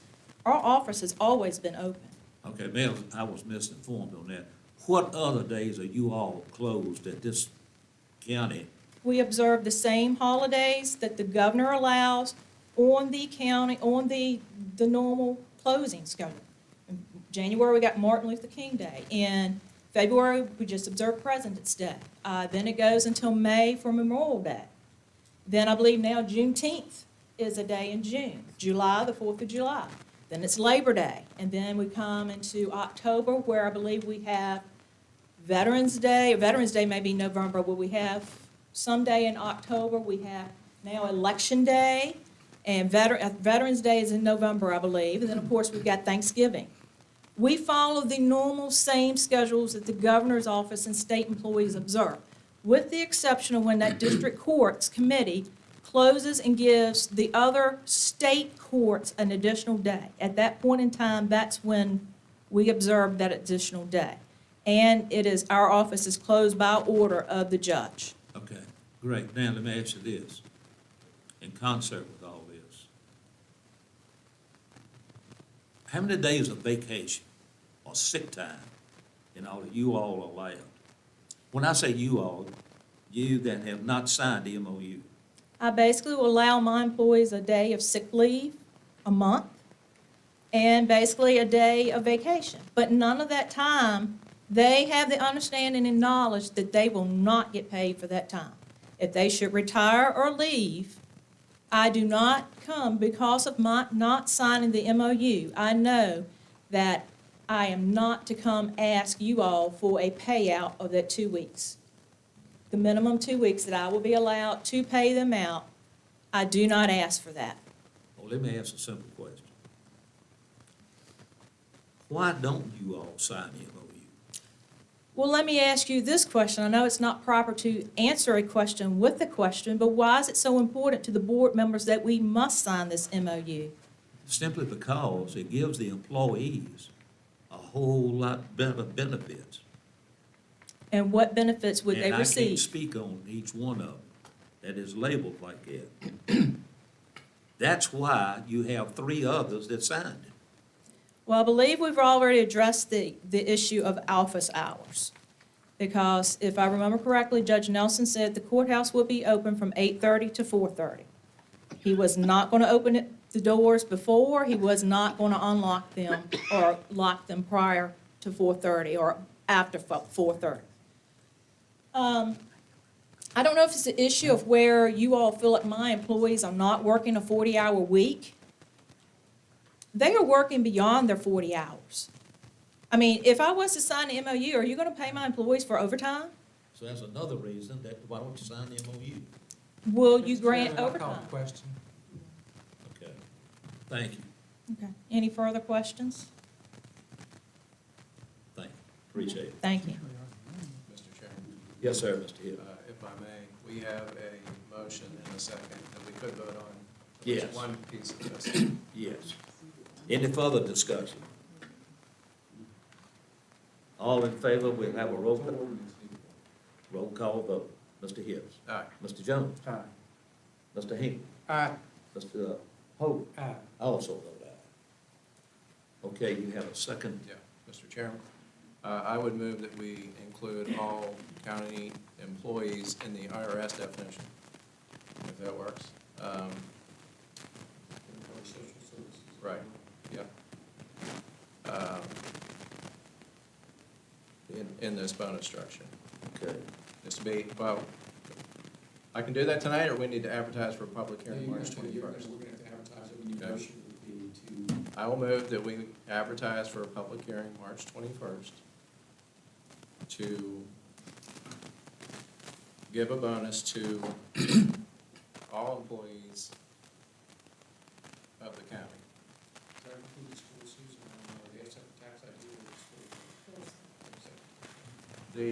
If I may, Oh, yes, that's so. this is being consistent from last year. I understand that we gave CARES money, but we're splitting hairs on, I think, Yeah, there's a lot of different interpretations on what this bonus means, but to me, it's saying thank you to employees who work and contribute to the county. Whether they've signed an MOU or not, I don't think is the point.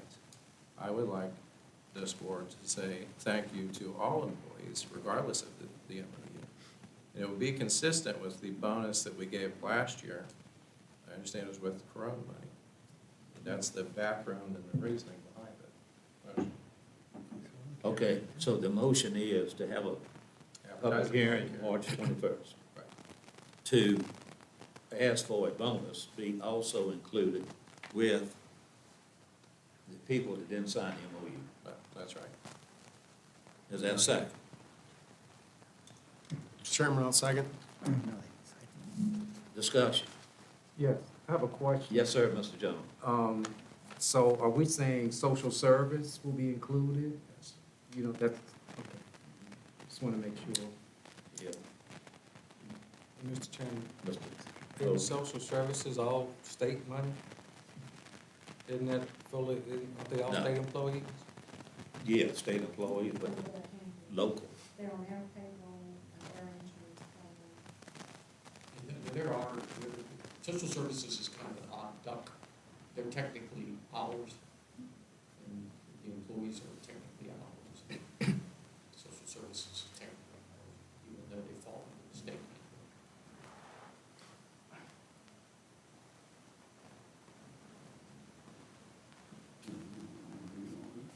Now, I got a question. I'm thinking about the electoral board, or the registrar. So she's not going to be required to work 40 hours a week. Is that right? Mr. Latcher? Well, that's a whole separate issue that, if you remember, we've had a discussion. Yeah. Previously. Well, under the motion and all, bring I it think in, that She's- includes that. She's already included in what you've adopted. That's right. She was already included in what you've adopted. So that we increase the signature No, I would say that this is only new increasing for, I think it doesn't, I don't think the motion or the intent has any effect on somebody that's already there. Okay, any other questions? Mr. Chairman. Yeah, I Mr. think- Jones? I think it is very important that we don't project a perception that certain employees are being left out because they did not sign the MOU. I think that's a bad look. Oh, I agree with you 100%, but I do know for a fact, it's different stages of work. So, Thank you, Mr. Chairman. thank you. Any other questions? Roll call vote. Mr. Hibbs. All right.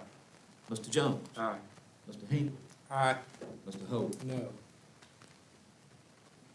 I vote no. So, advertise public hearing. Okay. Next, gentlemen, is action items. School appropriation request for CIP funds. Attached for the board's review is request for the school board to appropriate $17,618 to unspent funds as reflected in the fund balance report to the 2021 audit of the capital improvement fund. Mr. Chairman, Yes, sir. point of order. Yes, sir. Shouldn't we be going back to Mr. Jones. Don Jones? Yes, indeed. Thank you, Mr. Hinkle. Mr. Jones, Yes, sir. after a short delay, One question is what I got. I want to change the reflection in this meeting. I've come here tonight to give you an annual, by the way, my name's Don Jones. I live at 264 Vine Drive, and yes, Concord, but I absolutely live in that man's district, so I'm in Appomattox County. With that said, I want to say, I came to give you an annual report on the Tourism Committee. I'm going to do it very quickly with one word. Thank you. Our return on investment to you folks is fantastic. I can't thank you enough for what you all do for us to help you promote this county. Without you, we couldn't do it. As you all know, we're all volunteers. We don't get paid, we just work hard. And I want to give you an annual report that will reflect all the things that we were able to do on the tourism side for this county this year. We extended our television advertising. Did 7 commercials. We'll probably do 8 next year. We've expanded our print advertising. Our internet and Facebook presence has just gone out of sight.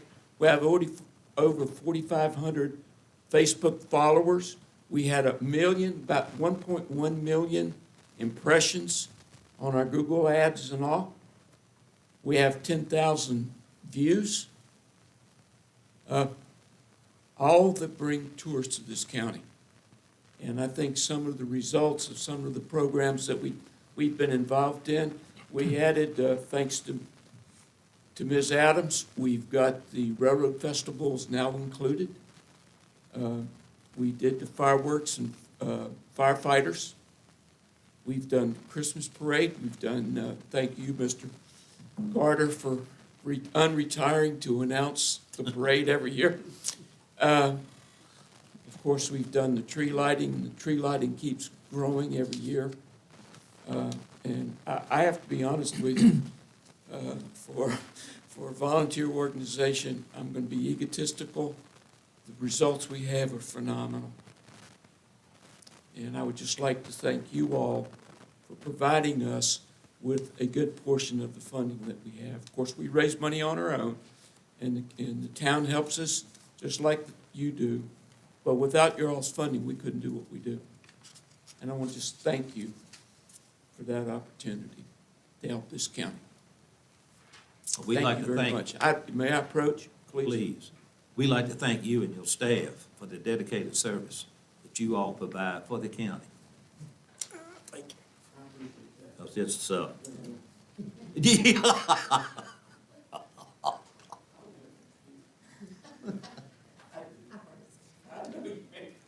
My friend. Good to see you. Thank you. Y'all have any questions about anything that we do? Floor is open for any questions for Mr. Jones.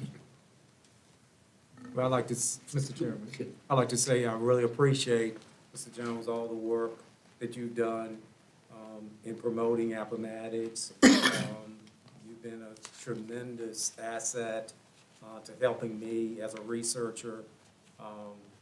I can't say thank you enough, and thank you for all the volunteering you do to highlight the history of Appomattox. Thank you.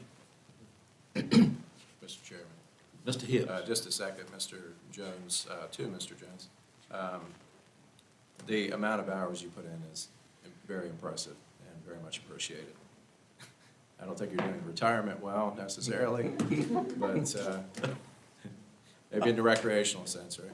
I'll just share this with you. I pulled a hamstring 2 weeks ago, and we were in the orthopedic clinic, and the PA that was working on me said, how active are you? I didn't answer the question. My wife answered the question, and her answer was, I can't keep him at home. But, you know, I moved here, and my passion is my home, which is Appomattox County. And I'll do whatever I can to promote this county in any way.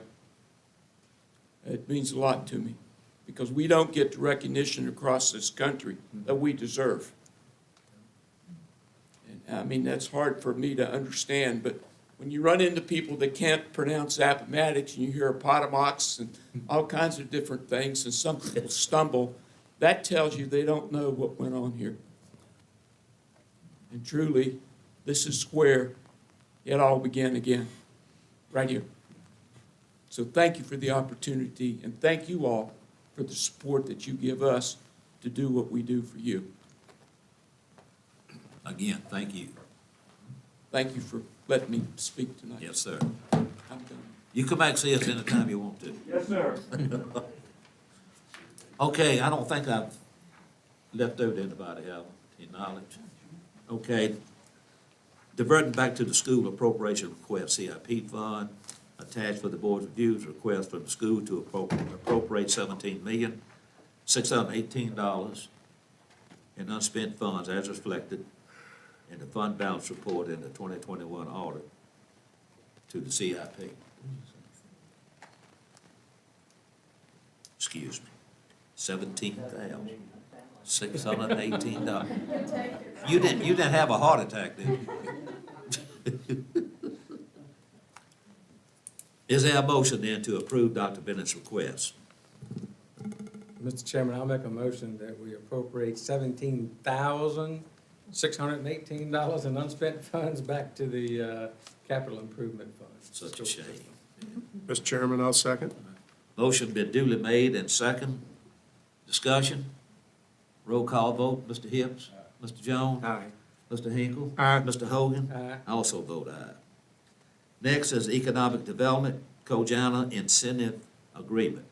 Please approve payment of $25,000 to reimburse the EDA for an annual incentive payment to Kojana LLC.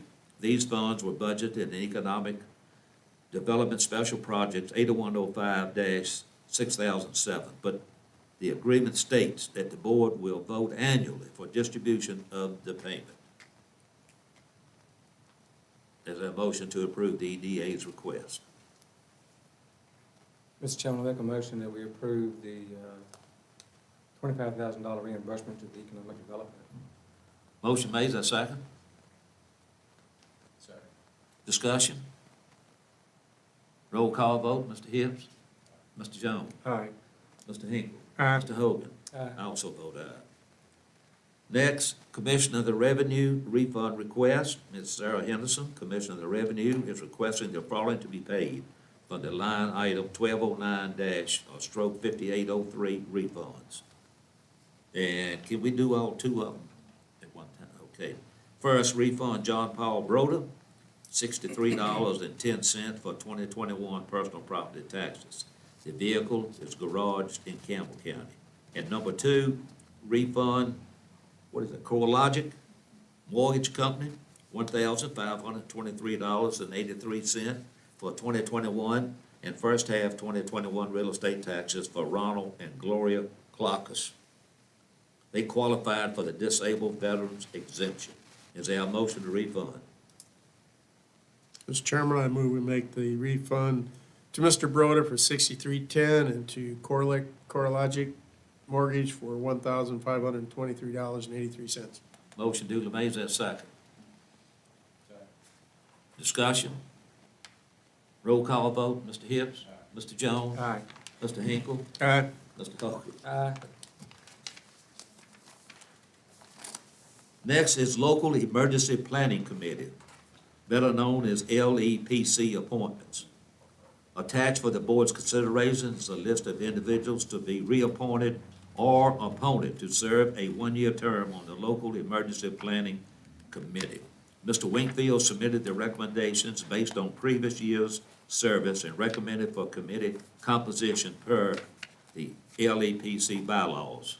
The purpose of this committee is to provide advisory input to the Appomattox County Emergency Management Planning and assist in preparation of the emergency response plan that, at a minimum, addresses the requirements of Type 3, Attached for our review is the bylaws. The floor is open for discussion on this.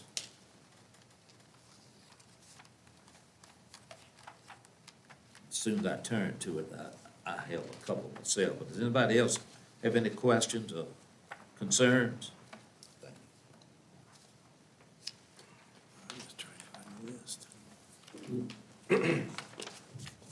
One thing that I had a concern about is they only meet semi-annually. Personally, I think it ought to be quarterly. That's one thing. Second thing is, Billy Mann is on here, and he deceased. That's a different person. That's a different? Okay. And the third question I had was is there a business person on here? There might be, but I just overlooked it. For an example, Wilkes Jewelers. That type of business in the town of Appomattox or the county of Appomattox. Mr. Chairman, I guess if I could address that. Okay. My understanding of this committee is it's to plan for disaster mitigation and response, or emergency response. So I don't know that, our local businesses would be responding to an emergency. Could they be impacted by an emergency? Absolutely. But I don't know if that's the purpose of what this committee would address. I'm just throwing this out for you all's consideration or thoughts. Would it hurt to have somebody from the Chamber of Commerce? I guess it wouldn't hurt, but I don't know that it would help either, if that makes any sense. Well, actually, I didn't even think about the Chamber of Commerce, but that is an identity that is strictly associated with various businesses in the town and county. It's just throwing it out there. That's just my thoughts. Well, Mr. Chairman, I'm in concert with Mr. Hogan, having been in the emergency operations and working with VDEM and disaster relief. And, having a local business person in that would, I think, add confusion, and they'd be out of their depth as far as knowing what's going on. And Okay. Mr. Hogan. If I might add, Mr. Chairman, there are some people on this list already who own businesses in the county. Okay. Who are business owners. They also happen to represent some of these other agencies that they are listed with. But there are some county business owners on the list. Okay, good. I just didn't recognize any of them being business owners, if you will. Any further discussion? Mr. Chairman, I'll make a motion that we approve the proposed list for the local emergency planning committee. Okay. Is there a second? Second. Further discussion? All in favor, please signify by saying aye. Aye. Okay. Central Virginia Community College Board appointment. Attached for the board's review is a letter from Mr. John Capps, President of Central Virginia Community College, requesting the board's consideration to reappoint Dr. Jeffrey Garrett as the Appomattox representative of the Central Virginia Community College Board. His term will expire on June the 30th, 2022, and Mr. Garrett is eligible to serve another 4 years. And from the staff, consider reappointing Jeff Garrett to the Central Virginia Community College Board for another 4-year term ending June the 30th, 2026. Mr. Garrett communicated that he is willing to serve for another term if reappointed by the Board of Supervisors. Floor is open for discussion. I make a motion, we approve the board appointment of Dr. Jeffrey Garrett. Motion made, is that second? Second. Discussion. I think tonight must be my night. Dr. Garrett, Dr. Jeff Garrett, is in the process of changing employment. From what I can understand, he's on the list for town manager job now. I don't know whether we want to wait a little bit later on with a wait and see, or in our minds, it doesn't make any difference. I just want to throw that out to you. So, The motion been made and second. Any further discussion? Have a roll call? No, we won't. We'll vote. Yes. Dr. Jeffrey Garrett, the nominee from this board? If so, please signify by saying aye. Aye. I'll go ahead and vote aye. Consent agenda. The consent agenda includes approval of all bills, minutes, supplemental appropriations, line item transfers, and fund transfers. Any item on the consent agenda shall be removed from the consent agenda at the request of any board member prior to the vote on the consent agenda. Items removed from the consent agenda shall be considered by the board individually in order in which they are removed from the consent agenda immediately following consideration of the consent agenda. And gentlemen, you have before you the consent agenda, line items, bills. Any questions on any of these items?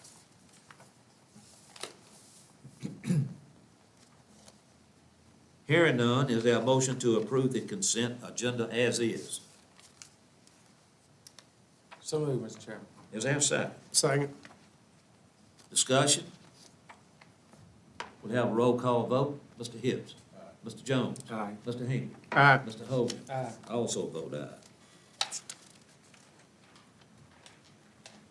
Mr. Latchney. Nothing, Mr. Chairman. Mrs. Adams.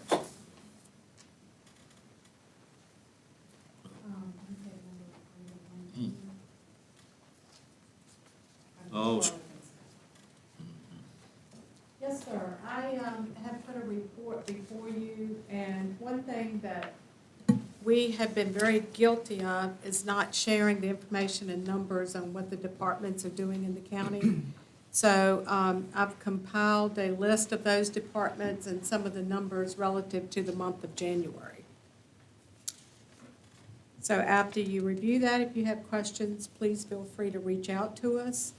And also, at the last meeting, staff was instructed to prepare a letter to the town to transfer the asset of the water line.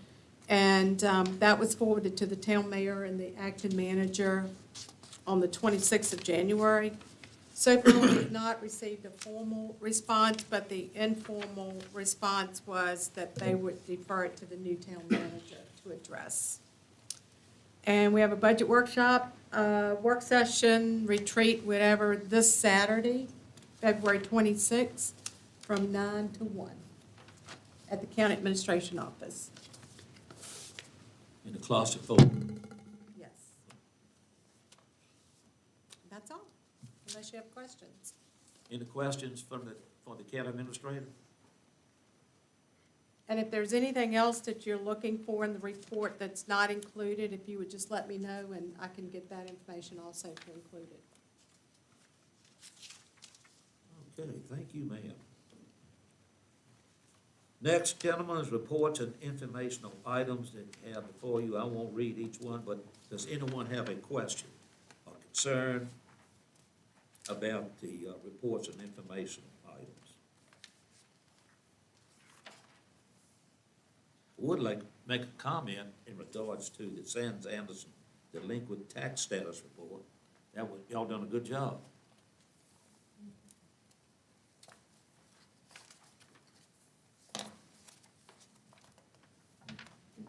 Okay, moving on. Supervisor concerns, Mr. Hibbs. Mr. Jones. Mr. Hinkle. Well, it's not really a concern, but if I read the county news or the VACO reports correctly, I understand there's a bill in that would allow us as a locality, local government, to establish speed limits in the county on certain roads. And I think that'll be terrific if that passes, because I know there's a lot of my constituents that have issues with speed limits on Salem Road and some others, and that would allow us to do something where VDOT has failed to.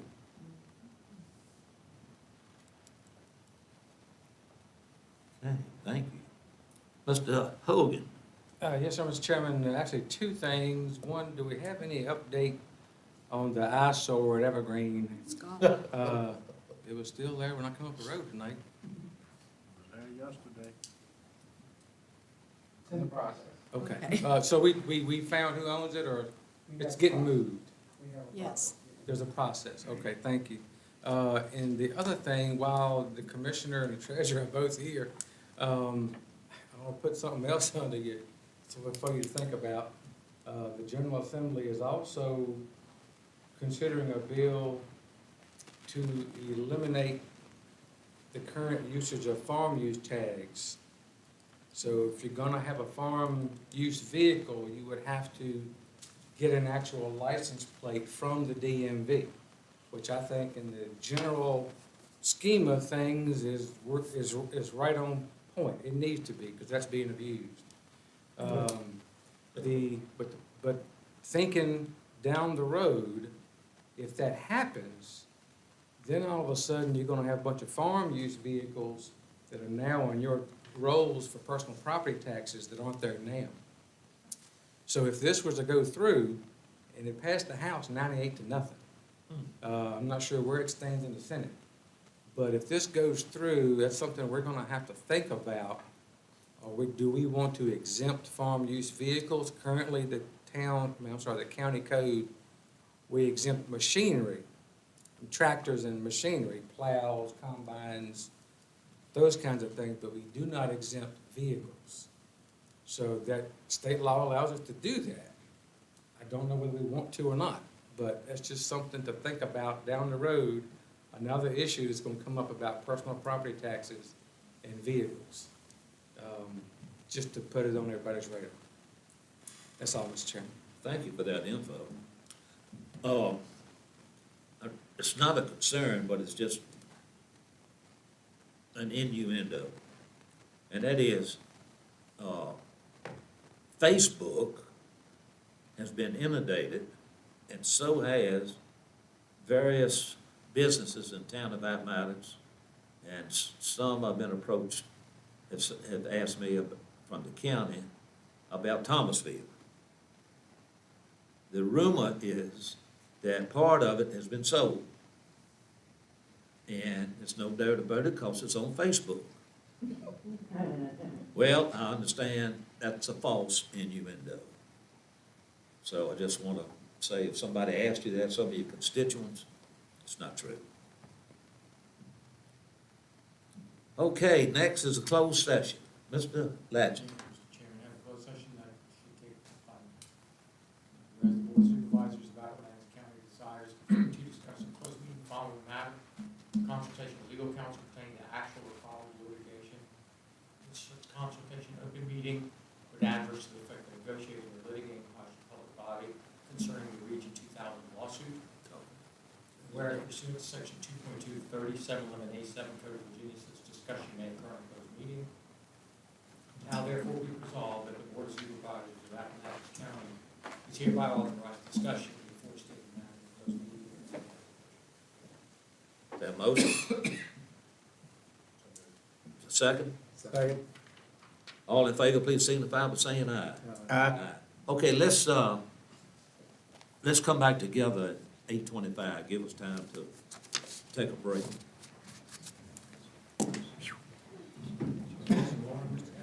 Yeah, just as I started talking.